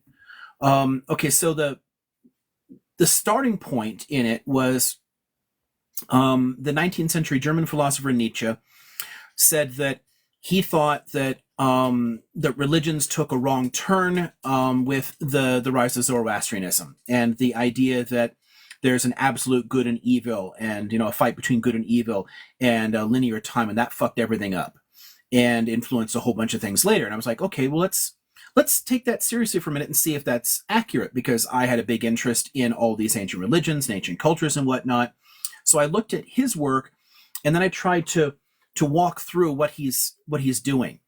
And when you find that there is a considerable influence of Zoroastrianism on ancient Judaism as well as on Greek thought, and you can see the movement in of that concept of linear time and absolute good and evil and the way that they influence things, some elements of it hold up. It's not quite as simple as he depicted it, but it makes sense. And what I did was I looked at both the ancient literature, so I put it into dialogue with ancient Avestan literature, so old Zoroastrian stuff, ancient Greek literature, so thinking it like the Stoic apocalypse and things like that, and ancient Hebrew thought, and looked at their apocalyptic notions, the sense of heading in a particular direction through time to a definitive end of the world. All right. And I looked at those and then said, okay, so if it exists in all these different faiths here, it's all there. Now, how does that affect later civilization? Because Nietzsche's writing in the 19th century and he's criticizing his culture, right? So then you could see in the politics of the 19th century a kind of progressive notion, like a sense of progress that was very teleological. It was headed in a particular direction. You can see that in Marxism and the socialists, that history is headed in a particular direction to a particular goal. You can see that in the sciences. This is why Darwinism didn't come up very well. Like people read Darwin and immediately criticized him. The Origin of Species went through 6 editions in his lifetime. If you go to buy it today, you're only ever going to find the first edition, because every single later edition, he fucked up his own thesis more and more, because people were asking him to add more purposiveness, more the teleological aspect, make it make better sense to them. Because for them, history was going in a particular direction to like the pinnacle of man and European civilization. And so it couldn't possibly just be randomly branching out through mutations and then just whatever works best is fine. That couldn't be it. People couldn't wrap their head around that. And they couldn't wrap their head around it because they still had this sense of linear time, that there's a beginning of time and an end of time, and it's going in a particular direction. And ultimately, Nietzsche's kind of right. That does go back to the Zoroastrians. They're the first people to lay out a linear notion of time, in their cosmology. And the linearity that we see in time in Judaism, Christianity, and Islam all come from that direct cultural influence. So that's the shortest way I can try to explain the topic, but it's basically like looking at 19th century German philosophy, biology, and politics, and connecting that to ancient apocalyptic literature from several civilizations, which I would just love doesn't to read sound your on paper like it dissertation. makes sense. Yeah, I would love to read your dissertation if it's published anywhere, if it's uploaded anywhere. I would Well, love to read your it is uploaded. dissertation. I want to. I still want to. There's a lot of things I want to fix and expand on it. Before I turn it into before I send it off to be published. But universities always put dissertations available online or in their libraries, so it's literally searchable. You can find it. There's parts of it that I'm happy with. There's parts I definitely want to build on. Like, okay, this is going in a good direction, but I needed a lot more fleshing out here. So, but it's there. So yeah, we can go to Tamara before we go to the chat questions again. Hi, my name is Tamara, actually, but it's okay. Um, uh, I did want to make a comment really quick before I ask you my question. You talked about the West and the term the West. I completely agree with you, by the way. And there is this idea, and I'm noticing it a lot, of people in the quote unquote West taking offense to the term West that they have created, same as them taking offense to the term white that they have also created, Yeah. So they both kind of go hand in hand, where from what I've learned, white is not a race, white is a norm, and white is a norm that has been created by who? The people that are considered white today, right? So Well, that some of just, them anyway. yeah, some of them, not all of Yeah, them, but because the definition kept expanding over time for political hmm reasons. right, like for example, the Irish were not considered white for a very, I very was long yeah. time. My family background is mostly Irish, Polish, and Sicilian, Hmm and none of them were considered white originally, Right, but they all right, are yeah, now. yeah, for sure. It was more like the elite, whoever they viewed as the elite at that time. So I'm Jordanian, I'm not Palestinian, but of course I stand with Palestine, I stand with all oppressed. But um, even this question kind of relates to my history, from where I come from. And I wanted to ask about, I've been hearing a lot about it from other people where they've said the Levant has been Arabized, right? And that is really, really interesting to me. And I've always wondered, then we've always been termed as Arab. What are we, right? Before we were Ah, Arabized, and why were we Arabized, and how were we Arabized? Just like I'm very curious about all those aspects of history. yeah, that's okay. So there's 2 things I'll throw at you on that one. One more modern and one much further back. The modern part is, until you get into the later 19th century, Arab was kind of a dirty word in the area where you're Hmm from. People didn't use it. It was mostly used for the Bedouin. So it was used as a pejorative. Oh, those Arabs out there. It wasn't something that people would use proudly as a sense of their identity. But as the Ottoman world is coming apart and people are casting about for an alternative political identity, people settled on, well, let's dust off this word Arab because we all speak Arabic. So Mm-hmm. why don't we make Arab a kind of like general term for people who speak Arabic? So Arab becomes a an ethnicity, but a weird sort of ethnicity, kind of like Han Chinese. So Han Chinese has nothing to do with what language you speak or what you look like. It means you're from the region controlled by the Han dynasty about 2,000 years ago. That's Mm-hmm. literally it. So it's not an ethnic group in the way that a lot of Europeans would consider it. But again, ethnic is made up. Like ethne and race and nation are all just made up flexible social categories. So they Mm-hmm. invented a kind of Arab ethnicity that said if your native language is Arabic, or in the modern world, if you're descended from native Arabic speakers, then you're an Arab. Mm-hmm. But it wasn't a thing until the late 19th century. The area did get Arabized much, much earlier, and that's a different phenomenon. So that ultimately leads to this one because you have to plant the Arabic language there in the first place.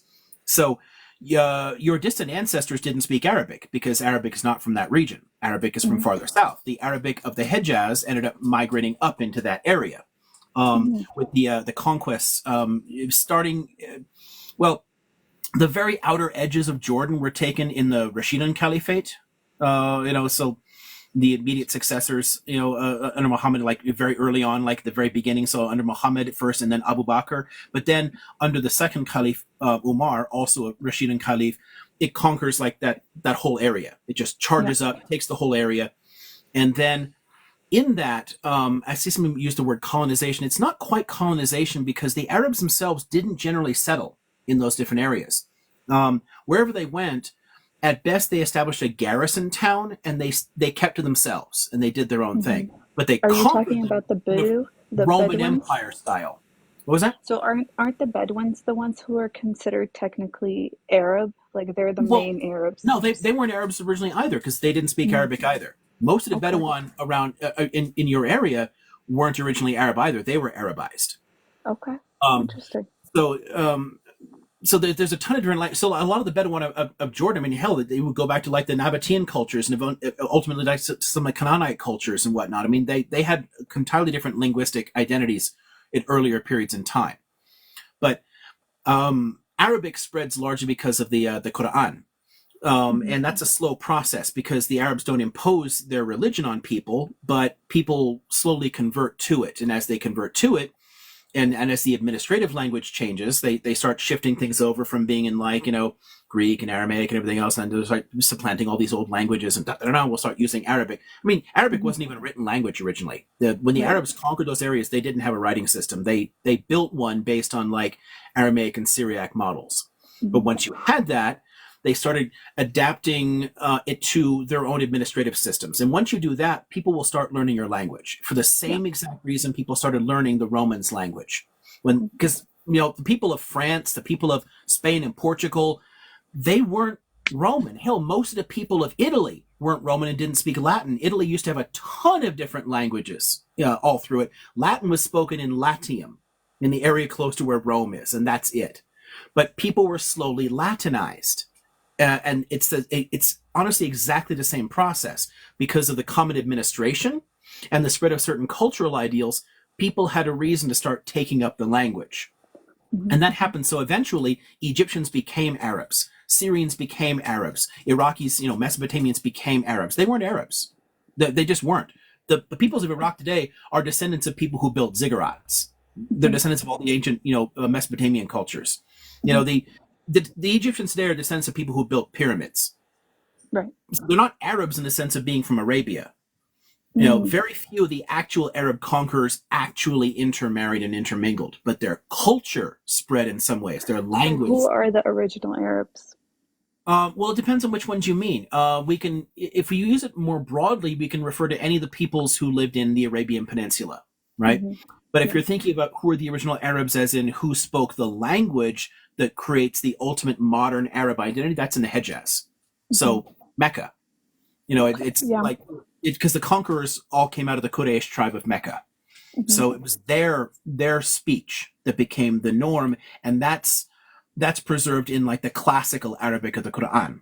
And then all the different forms of Arabic that exist today descend from that, like modern English descends from Beowulf Saxon, Right. Yeah. like changes over time, but it's the language essentially of Mecca that spreads around and becomes that.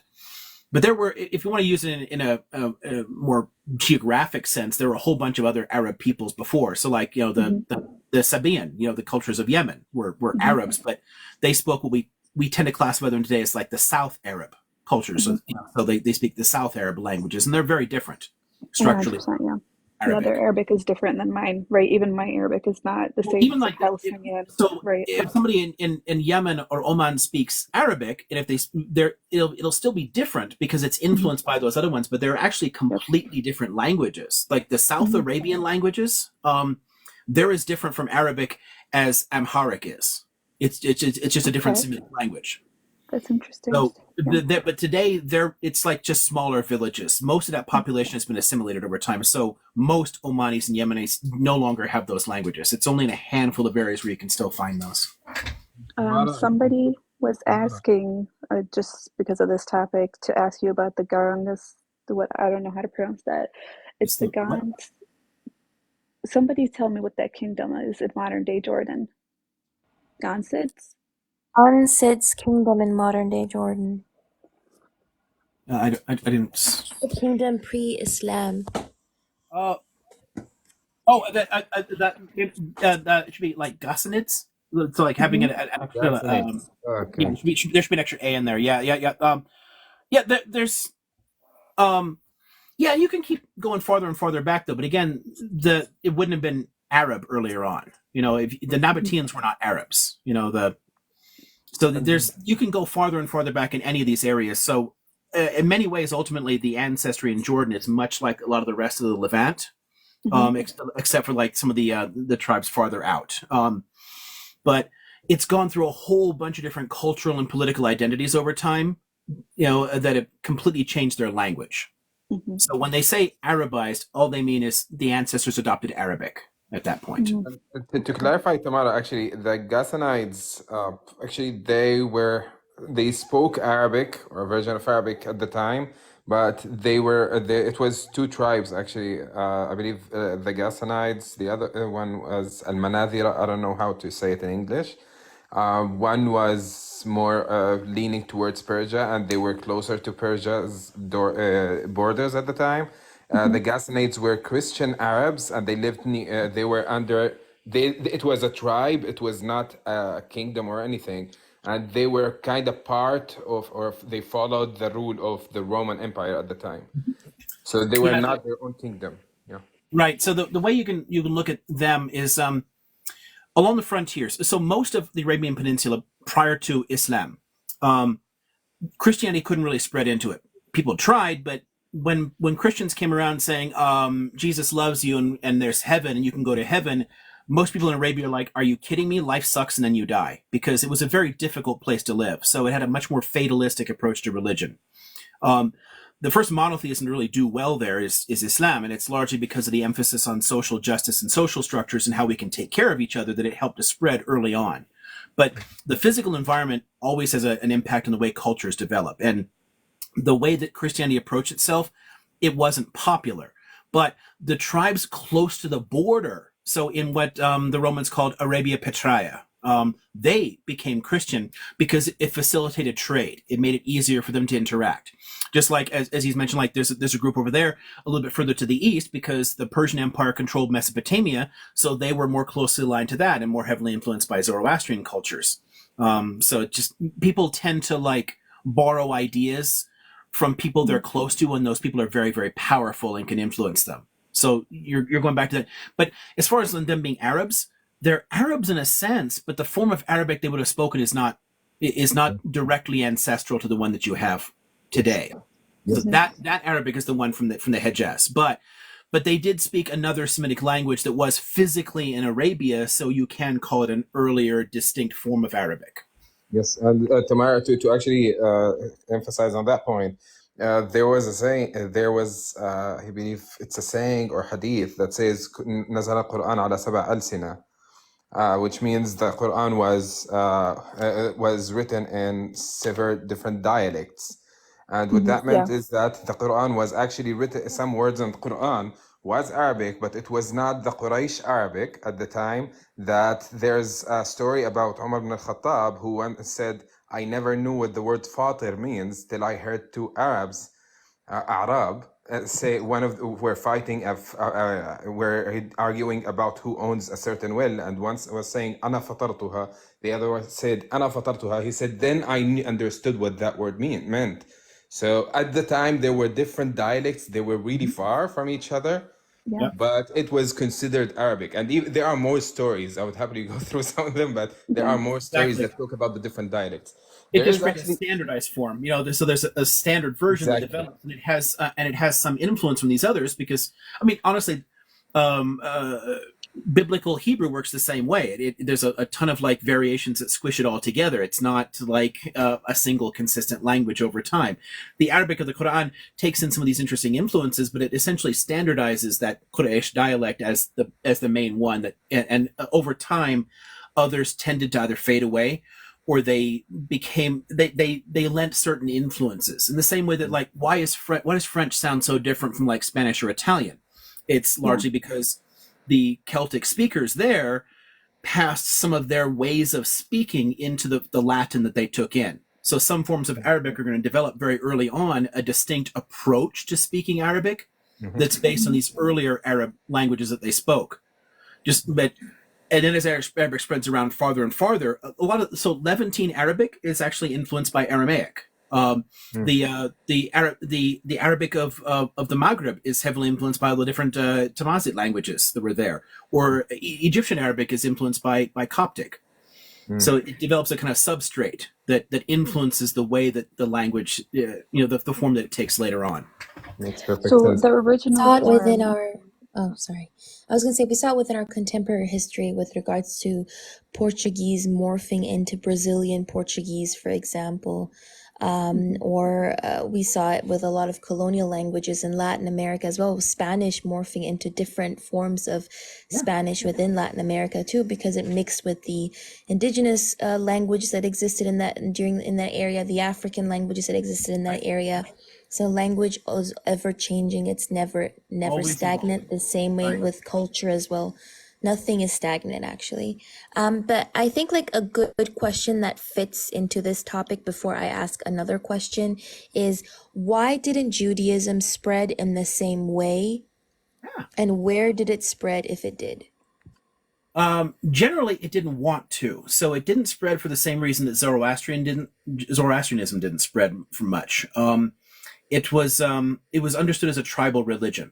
This gets back to the first questions we hit on earlier with the sense of like the peoplehood that they had from the beginning. It was these were rituals and traditions that were for a distinct group of people, and it didn't feel that those ideas should be spread to others. Buddhism, Christianity, and Islam are unusual in world religious history, and then a handful of extinct languages, like religions like sorry, I said languages. We were just talking about languages, but a handful of extinct religions like Manichaeism are similar because they conceived of themselves as universalistic, as something that anybody could adopt. Judaism did spread a little bit, but only in a few distinct periods, and in one of them even by force. They literally imposed the faith on others, actually more than one time. So you've got that you've got some of that in the Hasmonean period, once they've kicked out the Seleucid Greek rulers and they create a state there. They started Judaizing more of the population around them and extending their culture to it. You had earlier aspects of that if you go back to the when the Judahites conquered Yisrael or Samaria to the north once the Assyrians had pulled out. The Samaritan culture goes into decline because a lot of the population is Judaized. There are still Samaritans, but they're tiny in number, and their number have steadily declined over time. Some of that goes way back. Some of that you can take back, almost 2,500 years to some Judaizing policies that said, hey, we can only worship in Jerusalem. I'm going to smash your altars and destroy you where you're doing things and make sure that you're doing things the way I want you to do it. But both of those events, so I'm giving you two examples of times when Judaism did spread itself. It's only within a specific bounded territory connected to a ruling class. So it was an independent kingdom that was imposing its will on the people that it controlled. So the earlier Judah, and then later the Hasmonean state. In both cases, it's a kingdom imposing its view. It never conceived of itself as a religion that could spread to other people. People have always been able to convert to it. That's something that was worked out very early on, but they never wanted people to. They're not going to you don't have people like, oh, here's a fun one. So, because I was just going to say, you ever have people knock on your door and say excuse me, sir, have you heard the truth of our prophet Moses? And here's our literature. No, it never happens. I got home today and this was tacked to my door. Oh dear. So here's a nice super white Jesus, a super white, wow, astonishing. Super sexy Jesus. This is a super white Jesus. But this is something that Christianity tells people to do because it's part of the structure of the faith, that it's universalistic. Islam is the same way, and Buddhism. They're open to everybody, and they want to tell you, hi, I've got a really cool idea that will make your life better. Do you want to hear about my cool new idea? Zoroastrians don't do that. Jews don't do that. It's just not part of the structure of the faith. Do you think Zionism affected that in a way? Tamara, are you Tamara? Not really, no. Not Zion, because again, Zionism wasn't religious. True. Okay. Oh, sorry. Somebody was saying my name. Yes. Yeah. Do you have? Oh, Go sorry. ahead. Do you have Go any ahead. other questions before I can go to one or two chat questions? Oh, no, it's okay. Go ahead. I think I might drop in a few. Perfect. Thank you very much. One of the. Oh, sorry. Somebody is talking. I think Faisal wanted to jump in as well, if it's No, it's possible fine. at some Let point. her ask the questions, then I'll jump because I have at least 4 questions. So just ask her 2 questions. Yeah. Yeah. So, how this is kind of going is 2-3 questions from the chat, and then one of the panelists can ask, and then 2-3 questions from the chat, and the panelists can ask, so we can get to all the questions. So one of the questions is with regards to Palestine and Israel in general, and somebody asked, why do you think all the peace deals have failed, basically? Yeah. Okay, so hold on a second. I'm gonna make a note here. So peace deals. What was the first part of that? Oh yeah, that was the only question. Why So did all about the peace deals. So in the context of that conflict, why the peace deals failed? Exactly. Okay, cool. Thought I missed something. All right. The simple answer is that there never was one. No one has actually ever proposed a serious peace deal. This is a big pet peeve I have about our political class and our media, and people talking about the collapse of the peace process, but the peace process was a scam from the beginning. There was never a single government in Israel that was ever willing to tolerate a sovereign state between the Jordan and the Mediterranean. At no point has that ever been considered by any government of any political party. It's what they have offered, and their idea of peace is a kind of autonomy, because what they got away with, and hey, stop it, Minerva. What they got away with in 47 and 48, they know they couldn't do as much of later. They did expel a bunch of people in 67 too, but not nearly on the same scale they did in 48. It got harder. It got harder to do that. Cats love bumping into things to spread their scent onto them. She's decided to take over the camera stand or phone stand. What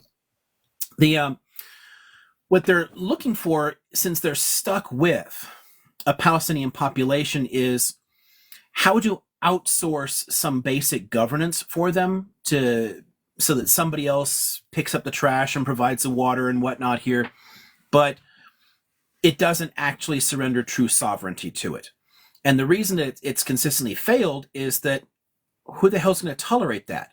What's basically being offered is the South African model of Bantustans, which was so they created like a Sotho homeland and a Zulu homeland, like, so they created a territory and they told the world, hey, look, there's now an independent Zulu country and we don't have to take care of these people anymore. It's just there.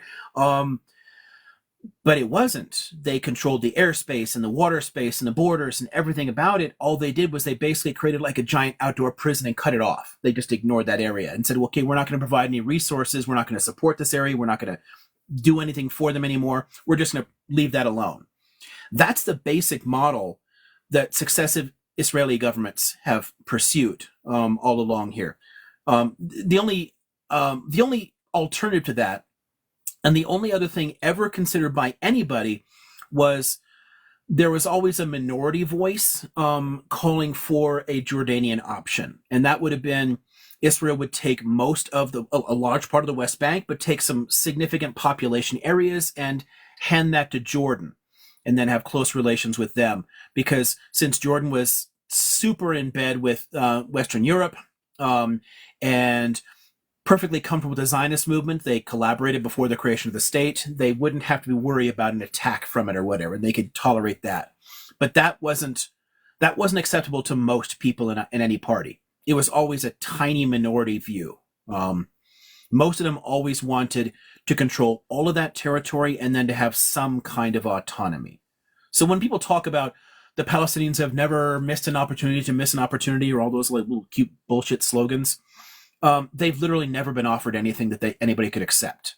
It only works if you assume that Palestinians aren't people and don't deserve any kind of dignity. You're basically offering them like reservations to live on, which is another common model. You use the Emirates reservations here as a parallel for what they've offered. It's not a state. The way that the Israeli state has been built up and the way Zionism is built up, a two-state solution has always been a joke. Mm. Okay. A second which was asked, which was very, very similar to this one. It's there are two questions from two different people that I've just like bundled up together because they are very similar. Do you think a two-state solution will ever become possible considering 75 years of occupation and hate and also settlers? And then the second part is, what in your opinion is a better solution? A two-state solution has literally never been possible. And it's not possible for a variety of reasons, not just the ideological one, because it's possible to get over some of the worst aspects of Zionist ideology that could allow them to separate it. But it's not feasible environmentally or ecologically. It's not feasible demographically. It's not feasible economically. It just doesn't work. When people talk about the two-state solution, what they are doing is they're providing cover for an indefinite extension of the status quo. When people talk about this too, this is a weird pet peeve, and I know it's really contrary to the way a lot of us talk about this stuff, and I use this language too, but in many ways it's problematic to think about the West Bank and Gaza as the occupied territories, because they're not really occupied. They're not part of any other country in the world. Gaza hasn't been part of any country since the Ottoman Empire. And the West Bank Jordan surrendered its claim in 1994. No one claims that territory. And since Israel will not tolerate a separate state on it, it is indefinitely controlled Israeli territory. The only question is how, from their perspective. From their perspective, if you think about the way this has to be framed, it's never been viewed really as an occupation. You get this in like 1967, like from the beginning in 67. Levi Eshkol, prime minister, is like, we are never leaving. This is ours. Israeli sovereignty will be here forever. Everyone talked about this the same way at the time. So it's never been possible to separate the two of them in that way. So no, a two-state solution doesn't work in just a wide range of ways. Historically, ideologically, ecologically, demographically, economically, there's just no way to tear this area apart. A better solution that doesn't involve massive injustice, because obviously the right solution in Israel is to expel the Palestinians, and the most hardcore elements among Palestinians is to expel Israelis. Neither of those are going to work, and neither of them make sense, in terms of basic justice. So the only possible solution is a democratic one-state solution that respects everyone's rights. And the trick there is how to do that, because this is something that comes up a lot when you're dealing with resistance at all. The Palestinians will resist because they've been abused and traumatized, and it's a natural impulse for people to lash back out. But whenever they do that, they play into Jewish collective trauma. So what you have is two sets of generational trauma that feed each other. It's creating a kind of feedback loop that just makes this more and more fucked up year after year after year. So we have to kind of break that cycle. We have to find a way to escape that ideal. And the way to do that is to respect both peoples in a way that makes them feel safe. It gets back to the question we had earlier about framing, like how you change an idea, right? If you want to get Israelis to understand, like, this isn't a threat to them, that a one-state, solution doesn't threaten them, you have to say, well, it can still be a Jewish state because we're going to put it in the Constitution that this is a homeland for Jews and Jews can live here, and you're going to get Yom Kippur and Rosh Hashanah off for your off from work. Our weekend will be Friday and Saturday, blah blah blah. All these things will still make it kind of Jewish, but it's also Palestinian, and we can call it both. It can be a country with two names. It can be a country with two flags. But there's no discrimination. Everyone gets to live there. So Palestinians will actually get a right of return, and they can move to territories that are in 48 Israel. And all those settlers that want to live in the West Bank because it's the biblical heartland, which it is, it's the only part that's really important religiously, they can still live there because it's one single state with one set of laws. But you have to remove all the discriminatory shit.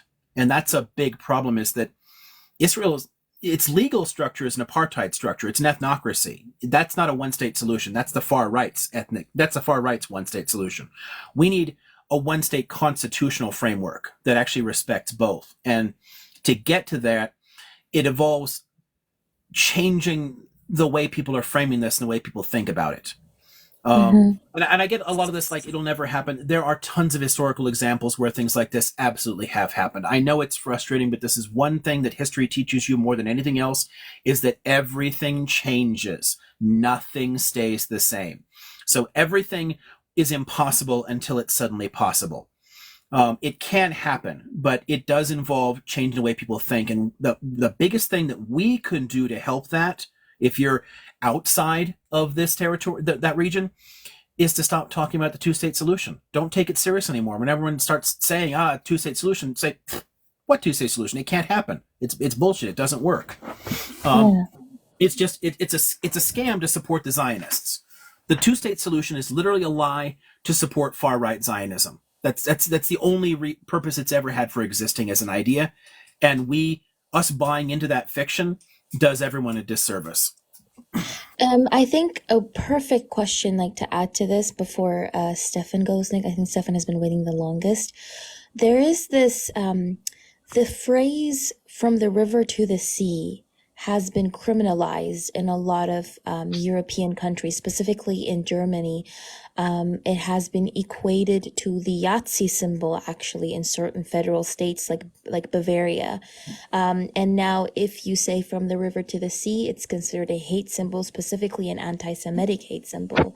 What are your thoughts on it being criminalized and people saying it's an anti-Semitic hate symbol? Well, again, it gets back to the question you asked earlier about anti-Semitism and Zionism. The whole, it has nothing to do with one another.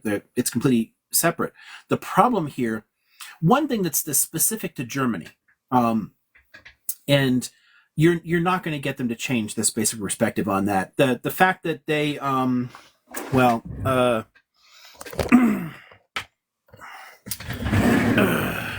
this is why you're not going to change their minds on that stuff, right? They have a sense of collective guilt over this crap, and justifiably so. It's problematic that it gets them to constantly sign on to issues with, whatever Israeli policy is fine with them, but they feel unable to be critical at all, because if they say anything critical, someone's going to say, oh, you Yahtzee, and then that's a problem, right? You can't deal with it. So we can deal with this problem much more easily outside of that. And if you want to get rid of the problems in Germany, solve the conflict overall, and eventually that crap will go away.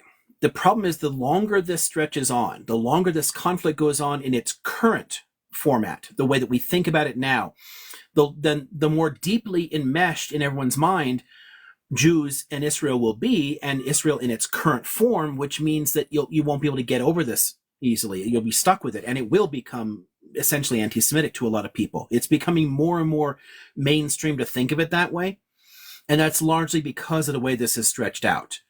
If we can find some way out of this and change the paradigm on it, okay, then yeah, because right now, the way you say that, it sounds like, oh, you want to get rid of all the Israelis, and that reminds people of the Shoah. But if we change the way we think about all these things, then you've got a different way of dealing with it. So it's kind of problematic in a way. But yeah, I've seen a lot of the tech companies are doing it too. Elon Musk has been beating the drum on that. A lot of people are having a real problem with it.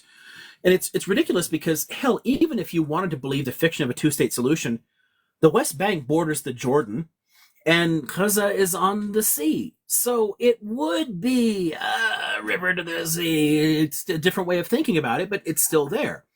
But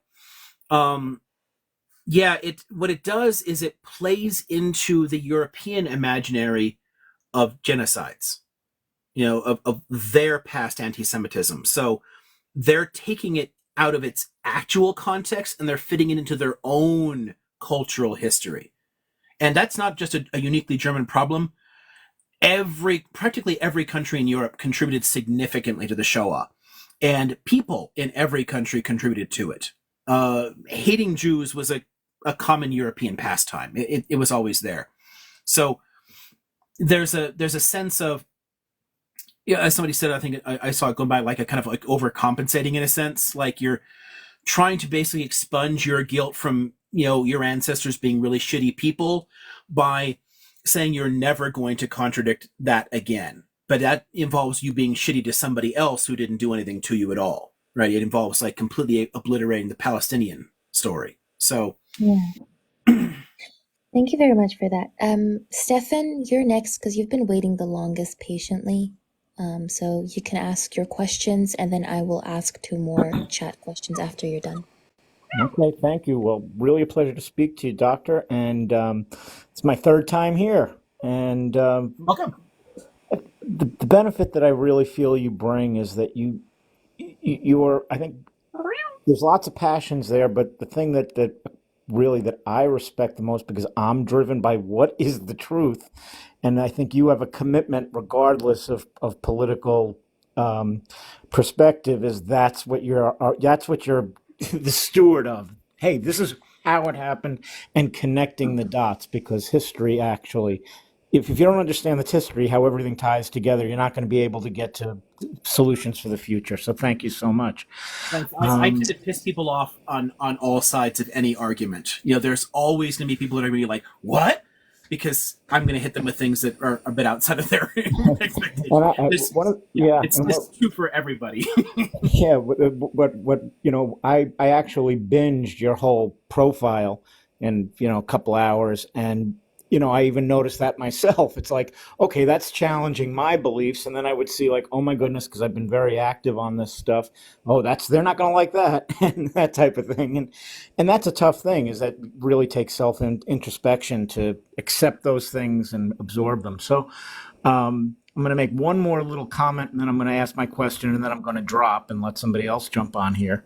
I think a great idea, especially what I would love to see when you have some time in the break and all that, or perhaps you can work. I would love, when I go on TikTok and I see these, there are things that become contentious. And then you see one side saying something, and then I see another side saying something different, and then I hear you, and it's like you're both wrong, and it's like, what's right? And you've made the comment before, when you see the inaccuracies in history, it meant what your head wants to explode, like others. So it would be very cool almost to take some videos and watch them together, and just to find where is it, it's either, hey, that was right, or yeah, you missed it right here. Not taking sides, not beating the people down for their opinions, whatever, even going into that. Just historically, basically, this is where the flaw in the thinking is. I think it could be very helpful. But thank you. I'm not sure I'm understanding something there. So you said something about videos and then the flaw. Do you mean like critiquing other people's videos? Well, in a group way, yes, a little bit. Not critiquing the videos, but Like picking pulling out the parts of their arguments out. correct. And Okay, so that I'll make a general point that to you and to anybody else here who's interested in me doing things like that. And it reminds me of something I got asked to on my drive up. I got asked to like at least sit in on somebody else's live, so I just put it on audio and plugged, clicked the little phone to the dashboard and listened in. And there was a point came up there about this TikToker, older millennial, and I criticized two of his points in a couple of earlier videos I put on here when I got on here, but that happened because people sent those to me and said, you got to listen to this and then tell me what you think about it. I will never look for that kind of crap because I don't have enough time to waste my time on crap like that. If I'm going to read the views of terrible people, I'll read the views of terrible people because I read very fast. If I have to sit there and listen to somebody rambling on and on like that, I'll just want to punch something. It's not good for my, no, my blood pressure. no, I understand that, sir, If and you I want just me to criticize a specific argument or talk about things or contextualize any point, anybody can send me something and say, hey, can you address this point in this video? And I'm very happy to do that. and But I that's don't really want what I'm to talking go about. and like listen to a whole bunch of people's content because I just can't fit the time in for that. No, and I wasn't. Listen, I'll move on from this, and it's not what I was kind of putting out there. I was really more Okay. going I'm towards not exactly understanding. what you were saying. If there's something that's out there, and the videos which really attract people, and that people their point of view, if there's something tremendously flawed in it, then maybe that would just be a piece. Oh, here's where their history's wrong. That's Exactly. wrong. That type of thing. Because I'm then we can perfectly go happy to from do there. that, but I'm perfectly happy to point those things out. But someone has to probably tell me where those videos are in the first place because I don't spend a lot of time cruising through and listening to other people's content. Well, anyway, like I said, I'll move on, and there's time to chat later in the future about that. So my question is really about one of the things to this point. I've been hearing some conflicting things on our friend the R Childs. To some extent, The what? the The Rothschilds. Rothschilds. Oh, yeah. And I know where we get to Germany and 1700s and all that, but there's words out there where actually the name was before it got changed to the Archilds, that it was even a more of an Italian name, and then somebody else was mentioned that actually the money originally kind of came from Babylonian kings or some such thing like that.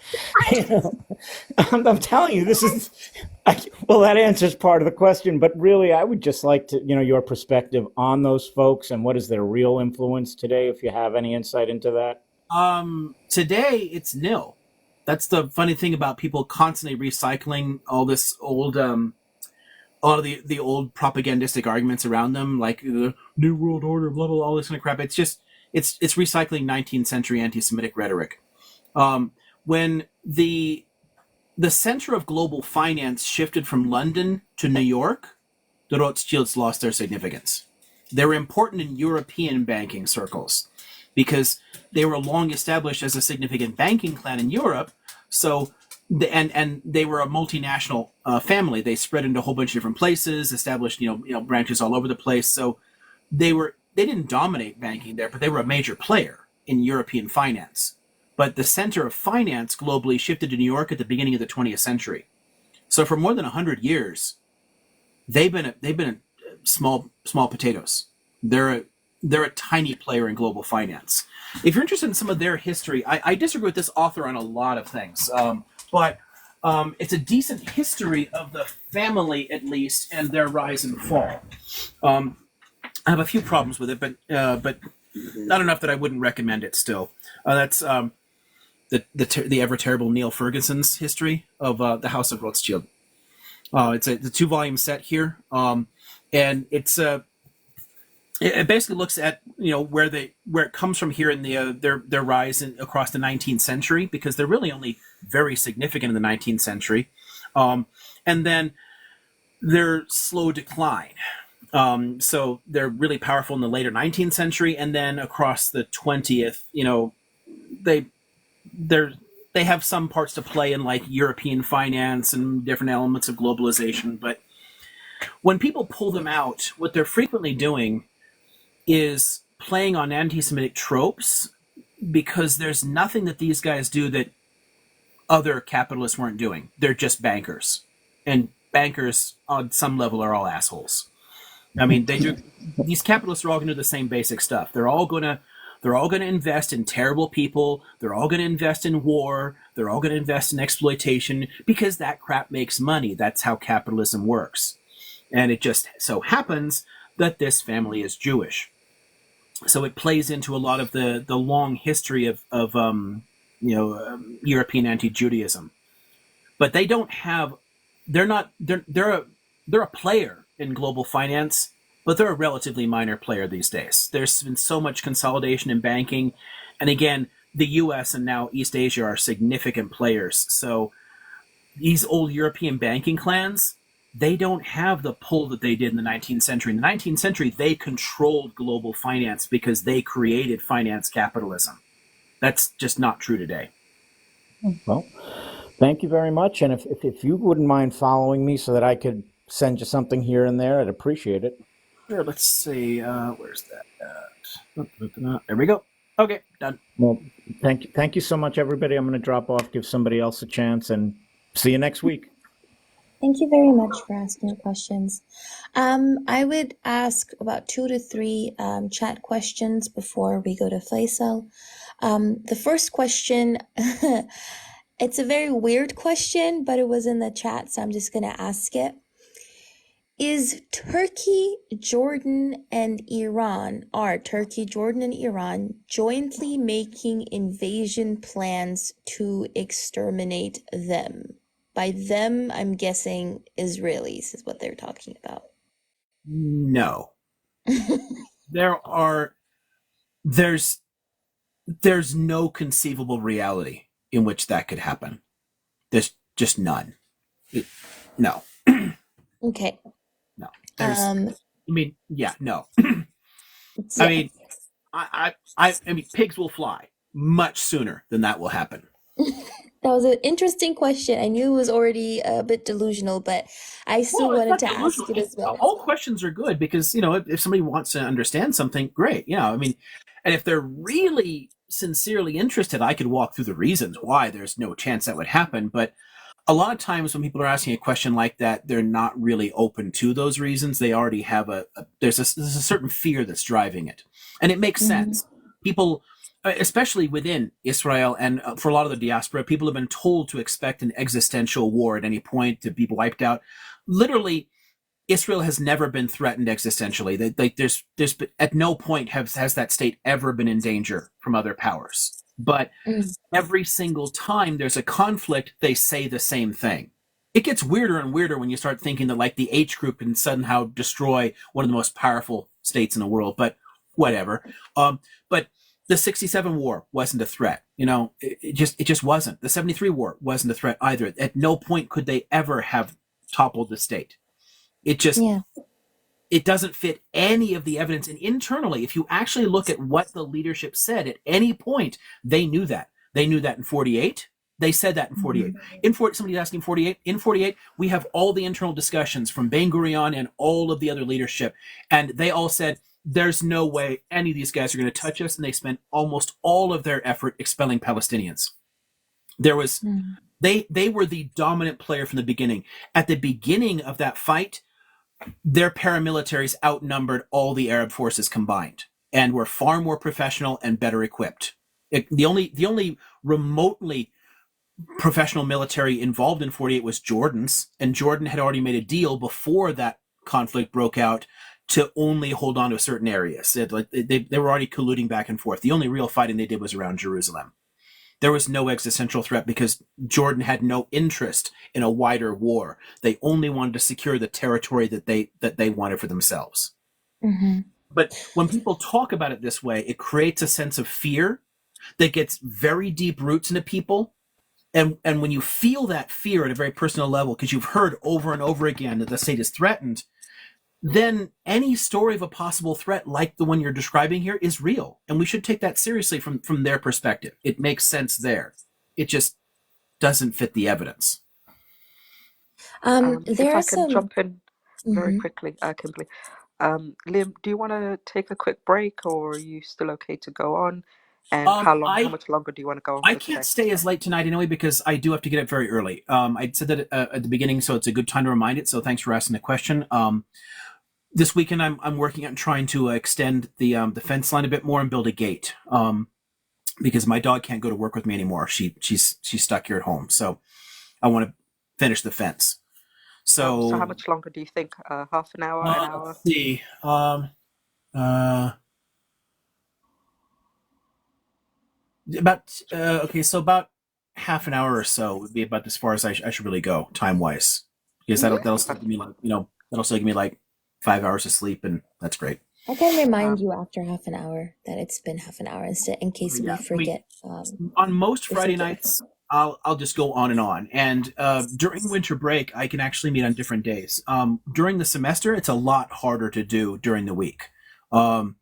But during later December and January, I could do this a few times a week if people are interested. Because it's kind of relaxing for me, and it certainly beats watching a TV show. um, Hmm. but yeah, normally it's only Fridays, but normally on Friday I can go as late as people want to go. I'll be we'll just keep going and going and going until we pass out, but not this one. I Hmm. have to get this stuff done.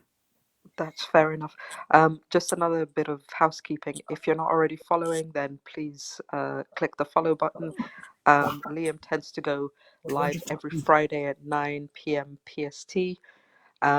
And yes, let's see if we can get the likes up to 150.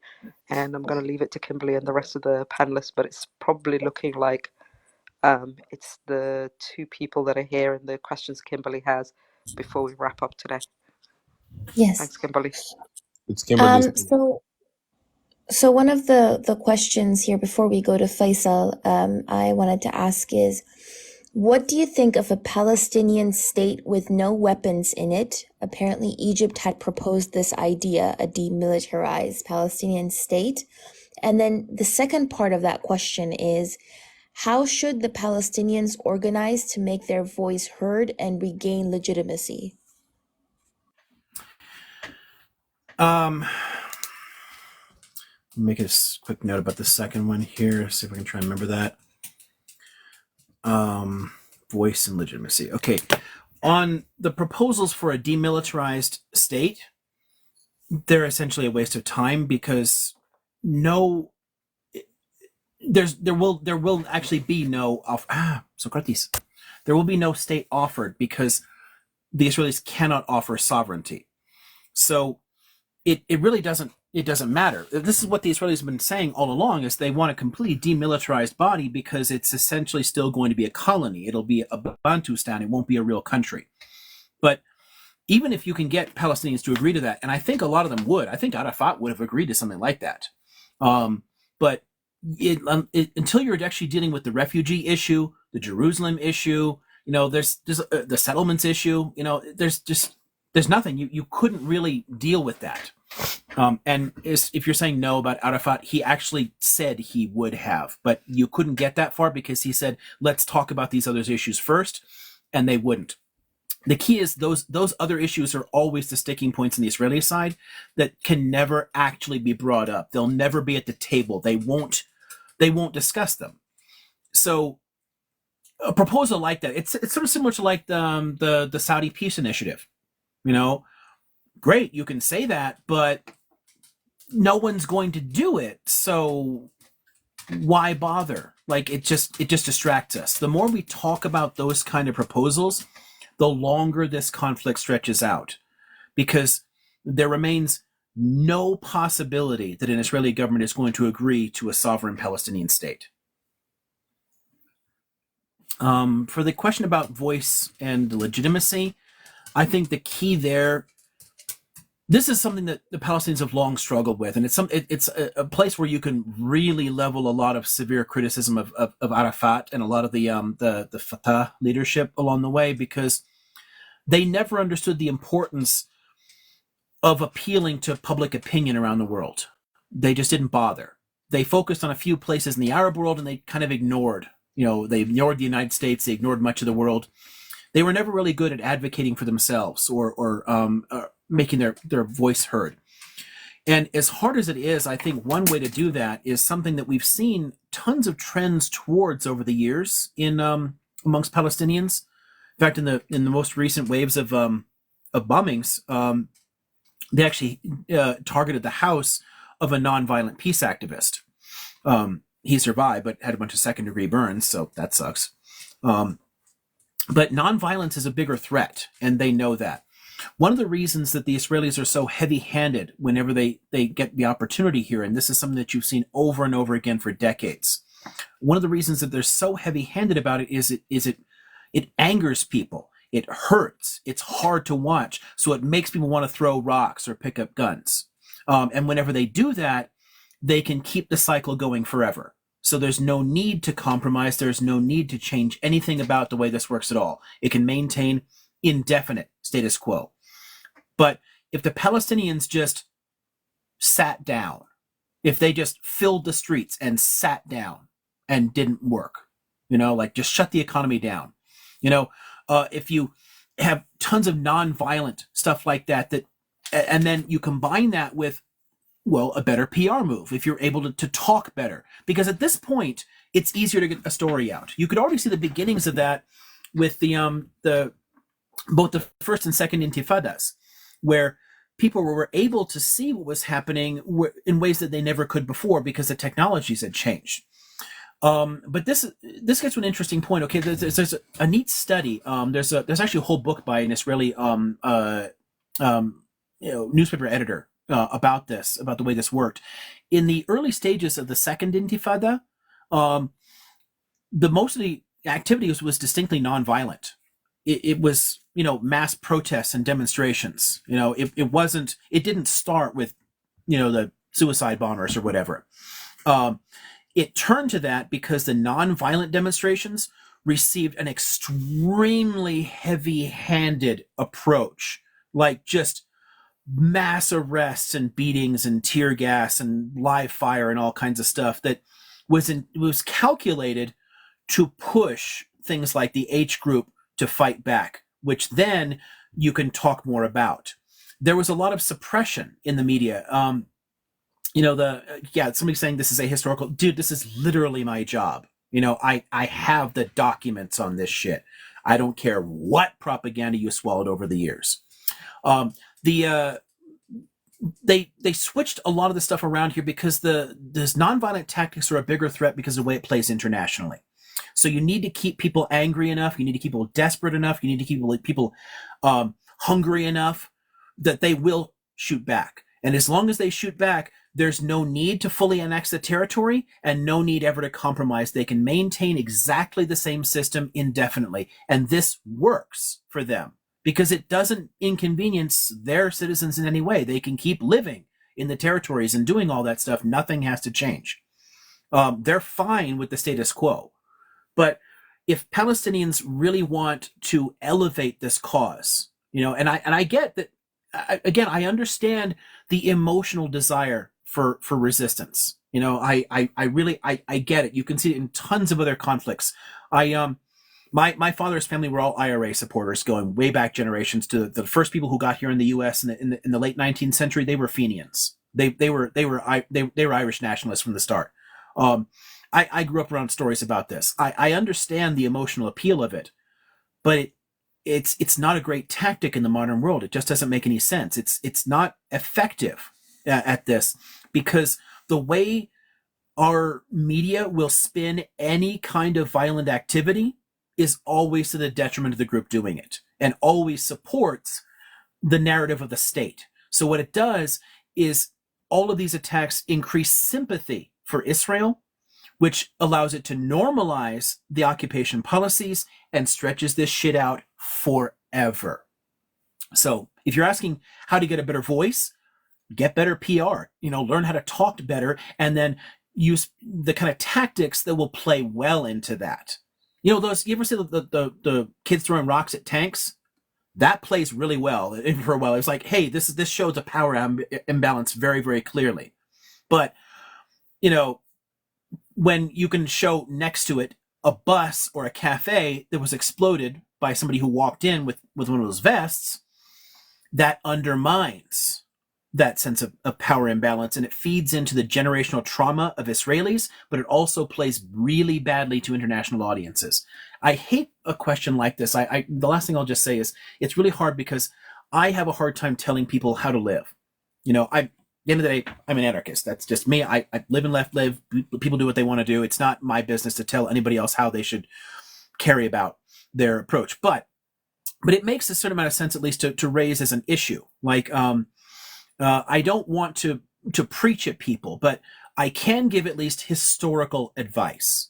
When Mandela was calling for violence, there was no support for anti-apartheid. No, the rest of the world just did not care. When Mandela shifted to nonviolence and got people to just start turning to large-scale protesting, and then cameras started taking that and getting those pictures out, that changed minds. So the combination of technologies and the media presence, along with the tactics, is how I would go about that. Okay, I have actually a follow-up question on that, because I actually watched a video about Mandela about a week ago, and the way that, maybe you can correct me there, from what I understood is that they started with peaceful disobedience and peaceful resistance in South Africa. Yep. And after 20 years, Nelson Mandela said that, it's not working. Peaceful protests are not working. We need to pick up arms. And they started to fight back. And that's when he was arrested and prosecuted.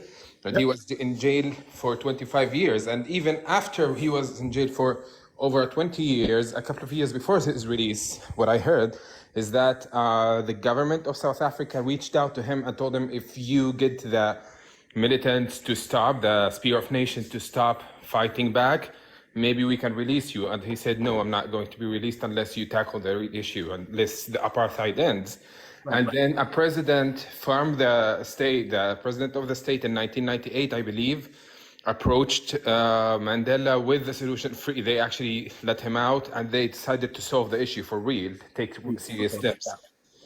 So from what I understood is that they tried the peaceful protest for 20 years before they decided to pick up arms and start actually an armed resistance movement. Where am I falling short? But the shift back in the other direction, because the armed resistance petered out long before you get into his release in when you're talking about, like, discussions in the 1980s, and the armed resistance that he was part of, you're seeing that in the 1960s, and across the 70s it gradually faded. In the 80s there was a significant shift to away from that. And the bigger issue here again is in some ways less what they did and more that they weren't doing much that could be seen as violent. And the technologies had changed. There were people taking pictures. They were taking them out. They were spreading the stories. There were people talking in the U.S. There was a significant move in the U.S. A whole bunch of, like, leftist groups and African American groups and whatnot that were championing what was happening in South Africa, which is a whole different country, and that was kind of putting it on the radar. Now, if there's people that are trying to raise the stature of an issue, we're trying to talk about it, we're trying to, like, bring it up. Hey, how about justice for these people? If you can point to a war crime or some kind of atrocity or some kind of major militant act, that kills a lot of the ability to spread that message. It turns a lot of minds off to it. So it's more a matter of a global shift accompanying the fact that they lost the ability to wage a kind of militant struggle and essentially shifted to protesting during the 80s. And Okay. so the 1980s is is where it turns, and it's international pressure that got the government to actually turn to him. I mean, people like de Klerk needed to work with him on this because at that point they were already facing sanctions from quite a lot of the world.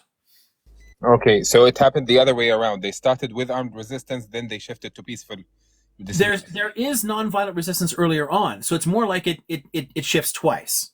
Okay. It's the turn at the end that's missing there, because they didn't have the capacity for armed resistance for a while, but that's something that builds up in the middle of the 20th century. There was a lot of there's a lot of arms trading for anti-colonial and resistance movements because of the existence of the Soviet bloc.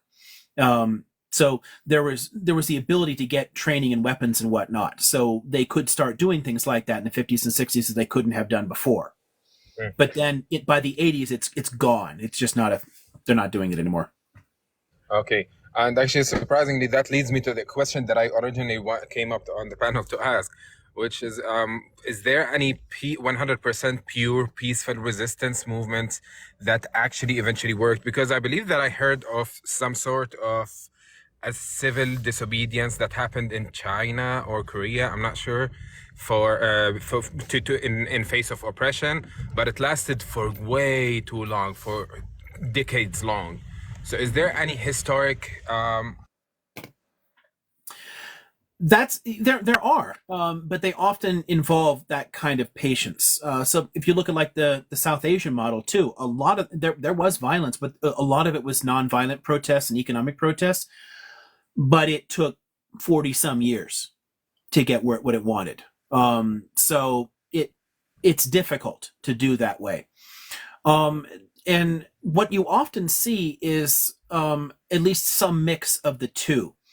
The fact that there has been violent phases in this conflict means that it could easily pivot from it at this point because it has established that ability to do so, and it's made its point. Oftentimes what the militant aspects do is they build a sense of solidarity and nationalism.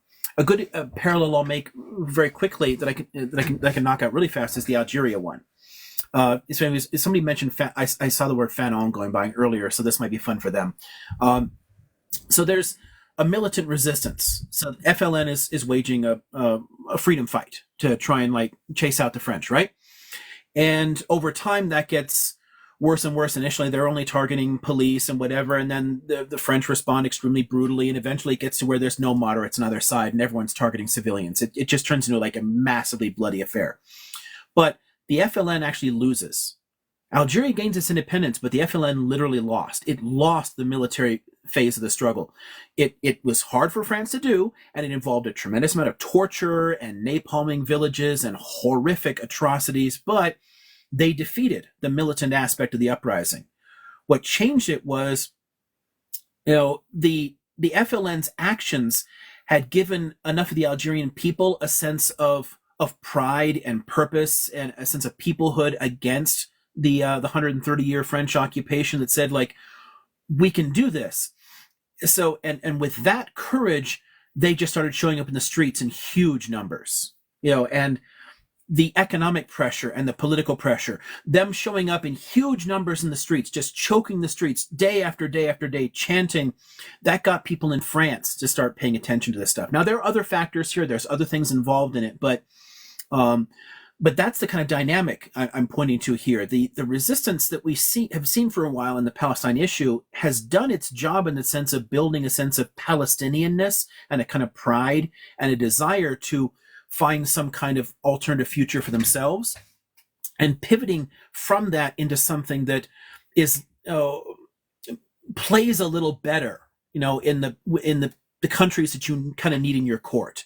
If they had any military possibility of winning this thing, that'd be a different story. But the FLN couldn't beat France in there. I mean, it's like these things usually don't work out that way. It's generally political pressure that does this. It's the same situation with Ireland. It was ultimately the British people who decided that they didn't want to deal with this crap anymore. The Irish didn't win militarily. They wore down the British Empire with what they did, And it was a lot of the political relations campaign. It was like shifting, attitudes there, and people deciding we don't want to be like doing this. We don't want to keep this like endless violence for nothing. They've shown that they'll keep fighting. We don't want to keep doing this anymore. Palestine has already shown that. And I think it's shown that in a way that's quite convincing, that they'll keep fighting no matter how long this goes on. But what they need, if you're going to stop the Israelis doing what they're doing, is you need other countries to put pressure on them. And there have been times when we've been close to getting some of that pressure. We could get to it again. And if you get all the Europeans, and if you get the Americans and Japanese and whatever, if you get them all to put pressure on Israel, because it shows what the state's really like. If you see the heavy-handed tactics against people who are just sitting there, it'll play the way that, a lot of so here's another very quick one there for you. If you think about the fight against Jim Crow in the U.S., the segregation here, the key for it was international, not national. We had no problem continuing that oppression forever, but pictures of people attacking people for sitting at a lunch counter were playing in other countries, and the Soviets were using it as propaganda, saying, look how racist the Americans are, look how racist the Americans are. And a whole bunch of countries started signing up to work with the Soviets. So it was like largely the international situation that forced the US to finally take those issues more seriously. So it's the nonviolent tactics that you saw in like the civil rights protests in the US, they worked, but not on their own. It's the same. Somebody asked about India. Yeah, it's the same there. It's always it's the outside. There's a ton of like international dimensions to this that complicate it. And when you add the international dimensions to the tactics, you can get somewhere. If it's just a matter of nonviolent protest against a larger power, no, that almost never works. Because if you're just going to sit there and they can beat you up, they're going to keep doing it. There's no reason for them to compromise. But if everyone's watching them and everyone else is attacking them for it, it can have an effect. Okay. I appreciate you, but I just wanted to confirm, by the way, I was recording this answer and because I wanted to keep them. I said it. People in the chat knew that, and I think someone recorded that for me. But I just wanted to make sure that I have your consent to have this one recorded. Yeah, you can, but please don't tell people. Don't put it out in a way that it says I'm telling people what they should do. Because not at all. But I'm not at all comfortable telling people how to resist anything in their lives. It's not my place. No, it's not for that at all. But I just wanted to make sure that I can rewatch it to make sure that Sure. Yeah. I understand the answer. But I really appreciate that. Yeah, no worries. There's a lot of places where if you combine that international pressure with those tactics, it does actually work again and again and again. But it does require a lot of specific circumstances to fall into place. So it's a very complex nut to crack, but it can be done. Awesome. So thank you very much, Faisal. We have about 8 minutes left, and then 30 minutes is up. So I think we can go to Pablo, and Pablo can ask the last question or two, and then the 30 minutes are up with that. So to wrap it up, Pablo, thank you for waiting. Yeah. Hi, Professor. Hi. So I'm a historian as well, and in fact, we might have been, or we, if I got the funding, we would have been classmates at UCI.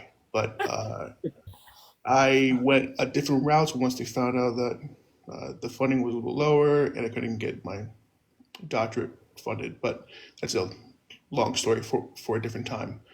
But I'm also black here in the United States, and so I understand that with oppression seen not only in our own country, that there's a reason to support the Palestinians and also their own effort. My question deals with that connection, like the oppression that happens here in the U.S. with the marginalized groups, and then how that translates into the current conflicts. There's a new hashtag that's popping up of Jewish Lives Matter, and it's rubbing me the wrong way for a few reasons. That like obviously there's a correlation between that hashtag and Black Lives Matter. I feel like it's kind of akin to like an All Lives Matter type of approach to it because there are multitudes of hashtags and organizations and programs. You can go to a country and have your diaspora like solved at some point. But as for this, like as a Black person, like I felt like this is our thing, and I'm still trying to keep that open mind that fixes and has discussions and resolve things with different allies on either political spectrum sides. But like, what's a good way to approach this? And I'm hoping uh, to at least have like a good dialogue about it because like everybody Yeah. I've asked has been like, well, it's just because of this and this and this, and then when it threw a follow-up question, they always just throw the word at me that I'm anti-Semite, and then so it just goes nowhere. So um, I'm Yeah, feeling, that's tough. I mean, hold on a second. I heard all the question. I'm trying to write down a name there because that Jed Corpse guy I just blocked. As soon as people start trying to talk about where I work, it immediately brings up memories of being doxxed several times by neo-Nazis. I've literally had home invasions by terrible people. So right, and I've anytime heard people that. bring crap like in that, and when there's a political disagreement and they're suddenly asking questions like that, no, I'm done. Yeah, I'm just done. which is why I had tried to keep it as like open as possible, since it's Yeah, no, yeah, I get that. history is a small world, so I kind of know No, about. it's totally fine. People have asked me even in direct messages, which universities you teach at, and I generally won't answer. It's pretty easy to look things like that up anyway, but I'm not comfortable associating my name and my employers in places where they're searchable or whatever, and they can show up in social media because I've had people show up in different places. There's a reason there's pepper spray and a baseball bat in my car. I've pissed off a lot of really violent people over the years. Yeah, it's like Charlie Wilson's War, the character that Philip Seymour Hoffman played, where he said, "I have been uh, chased around the world by people who know how to unalive, and they do well." And this is just it's the unfortunate part of being educated and also vocal about the atrocities that are happening. Yeah, exactly. And the fact that I've consistently shown up in places where like, hi, racism bad, right? It tends to piss off people that really want to hold on to their racist views. The bit about how to deal with something like Jewish Lives Matter, honestly, I don't think that you really can in a climate like this because it's very problematic. Now, on the one hand, ideologically, it's a lot more like White Lives Matter than All Lives Matter because it's literally standing in support of a supremacist movement and its desire to entrench its supremacy. But that's not how it's perceived in the U.S. and it's not how it's going to be perceived in the U.S. by most people, or in Europe. So if you try to make a point like that, all you're going to do is make the situation worse because people aren't going to see it that way. So it gets back to, again, the question of framing that came up earlier, like putting things in a language that people can really understand. Honestly, I think the best thing to do in situations like that is to either ignore it if it bothers you, or agree with people. Yes, Jewish lives matter. So do Palestinian lives, and let's talk about how they can both live in peace and security forever and not have to deal with this violence anymore. Because honestly, the approach that the Israelis take, and this is one of the reasons that people like that Jed Corpse that are like hardcore behind the Israeli state narrative there, the way the Israeli state approaches things makes Jews less safe. And it makes Jews less safe in Israel and here. It literally fosters an anti-Semitic climate. So it's not helpful. But it's difficult to deal with things when you're dealing with generational cultural traumas like that. These are these are very difficult things for people to deal with on a kind of emotional level. So if you can if you can help people feel safe, if you can help them feel like, yes, I hear your concern, I hear that you don't feel safe, I hear that you feel that people are saying Jewish lives don't matter. Let me tell you why I think that they do matter, and then along the way you can try to say, well, these lives also matter, and ultimately the best way you can protect Jewish lives is by also protecting Palestinian lives, by giving them peace and security and dignity as well. Because until they have peace and security and dignity, Israelis will never be safe. So it's honestly self-defeating when people are saying we should focus on that, and like Jewish lives matter, therefore support Israel. Well, no, you're doing exactly the opposite of what you need to do in order to make Jewish lives safe. Exactly the opposite thing. Mm-hmm. So 100%. I wouldn't push back on the rhetoric at all. I get why it bothers you, and just telling you as somebody who studies racism professionally, it's a lot like a white lives matter kind of argument ideologically, but it's not how it's going to be received. It's not how it works emotionally for people, and it's going to cause more problems if you attack the rhetoric. Yeah, yeah, I agree. Yeah, it's a definite like a disruptor of like the whole argument or even discussion. It's just kind of like another buzzword that's being introduced to a Yeah, situation. and oftentimes people do things like that. In part it supports a particular ideological position, but it is intended to distract from the other situation. By focusing on that, it keeps us from talking about the Palestinians. But until we talk about the Palestinians, it's never actually going to make Jews feel safe. You're always going to live in that kind of insecurity because it's caused by policies. So it has to be addressed on those terms. But as far as dealing with the people, yeah, I try to help them feel that they're heard, and then subtly redirect the conversation over time so that they understand you're not attacking Jews or Judaism. You're trying to get them to extend the same sense of dignity and security to everybody. And if you can help them to understand that doing that actually accomplishes their chief objective, you've won. But it's a slow process. Yeah. Can I add something to that?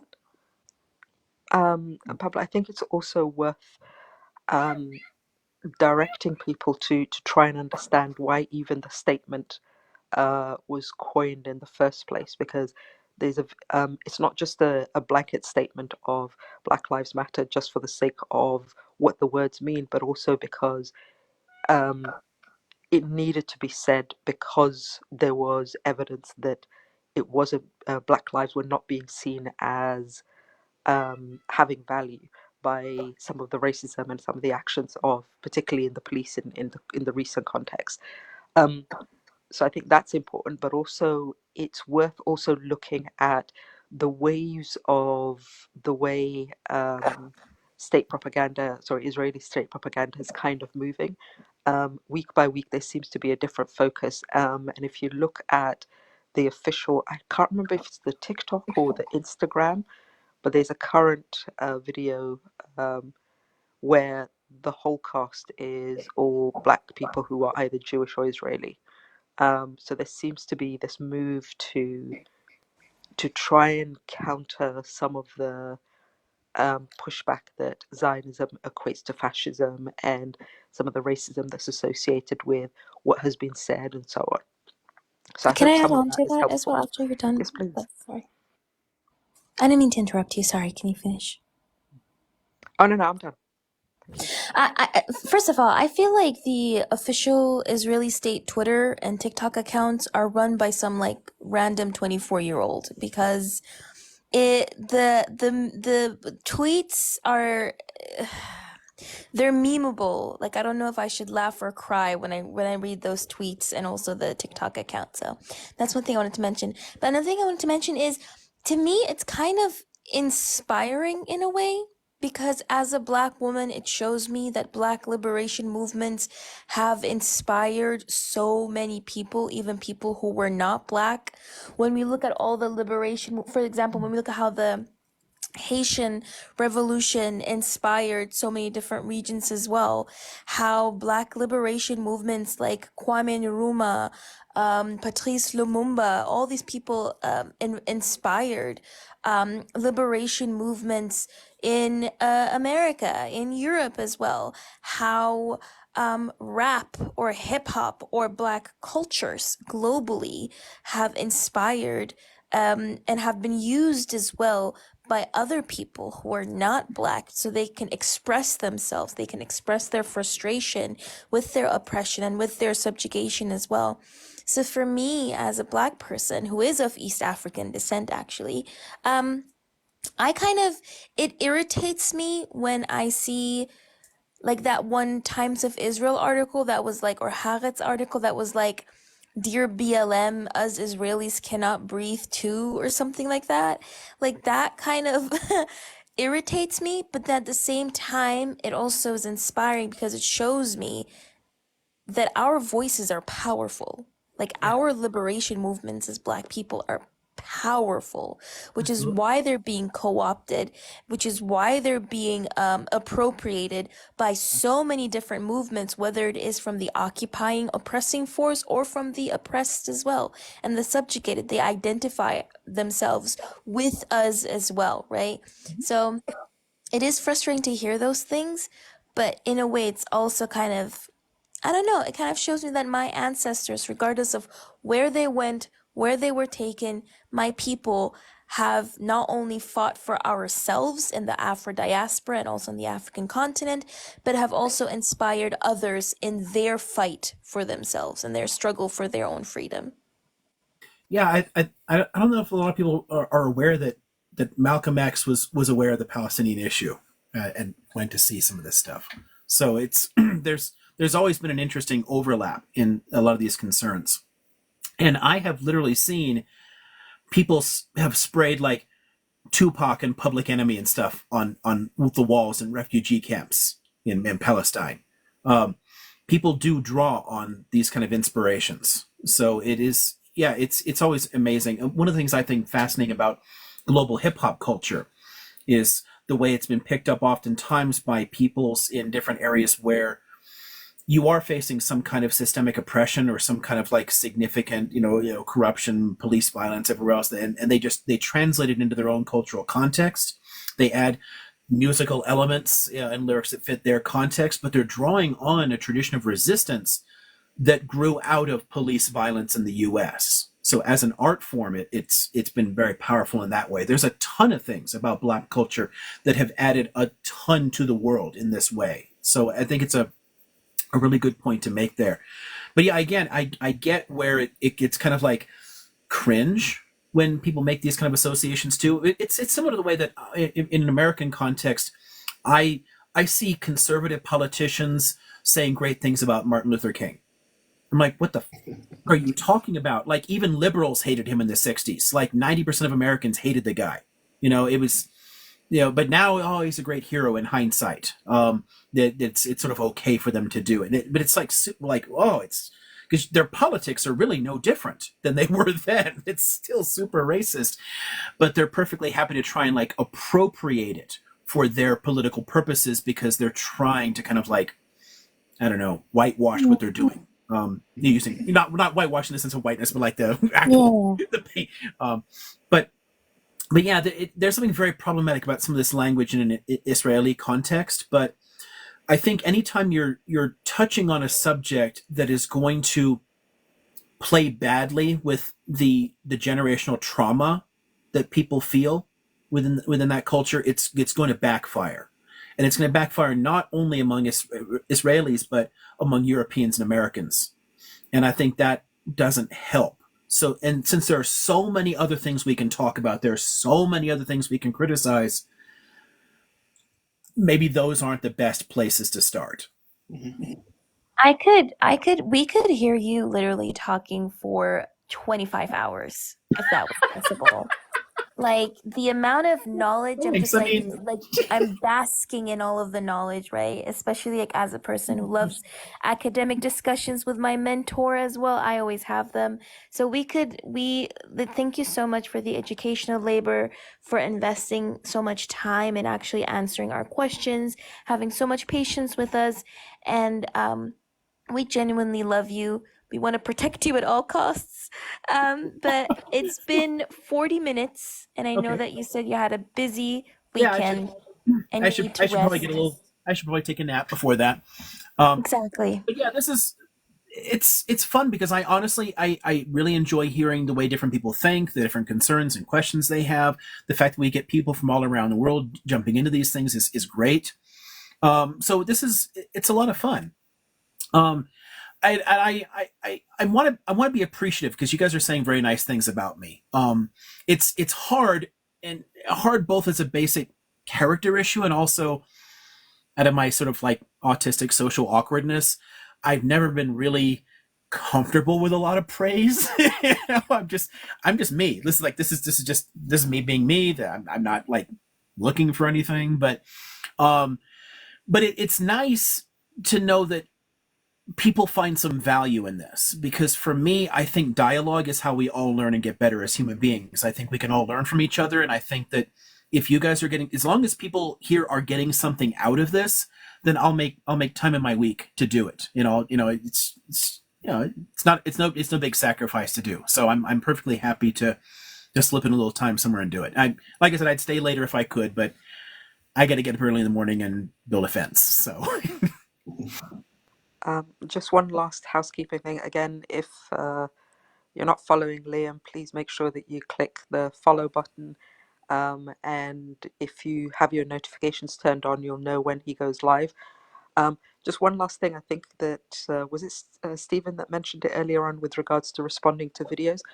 I've noticed that actually a lot of the questions that come up tends to be things that are being discussed all over TikTok, oh, and it's good to that makes see sense. people are, coming week by week to make sure that they, ask these questions in a sincere way in order to be able to try and understand further. It's good to see people I've seen in other lives come through, and people who keep coming back week by week. So I think that's a sign that people are really appreciating the time that you put in. So yeah, again, thank you, and I think that's us this week, right? Yes, exactly. Thank you very much. I hope you have a nice weekend and good luck with the fence building. Thanks. Brilliant job, Kimberly. Socrates was coming over to say hello, but he turned away at the last minute. So, yeah, thanks so much for everybody. Yeah, this is great. I'll be on again next Friday night, and then we'll figure out something better for like the winter schedule. I think next week is the last. I think it's true everywhere. I think next week might be my last week of classes. So for the following week, I might be able to work out something else and figure out better times for different people. So if people have certain suggestions or ideas there, drop me some ideas there or whatever. And we will plan some other times when we can do these as well. But next Friday evening, I'll be back up here by about 8 p.m. Pacific time. And then, yeah, and we'll do some more after that. Cool. Have a good night.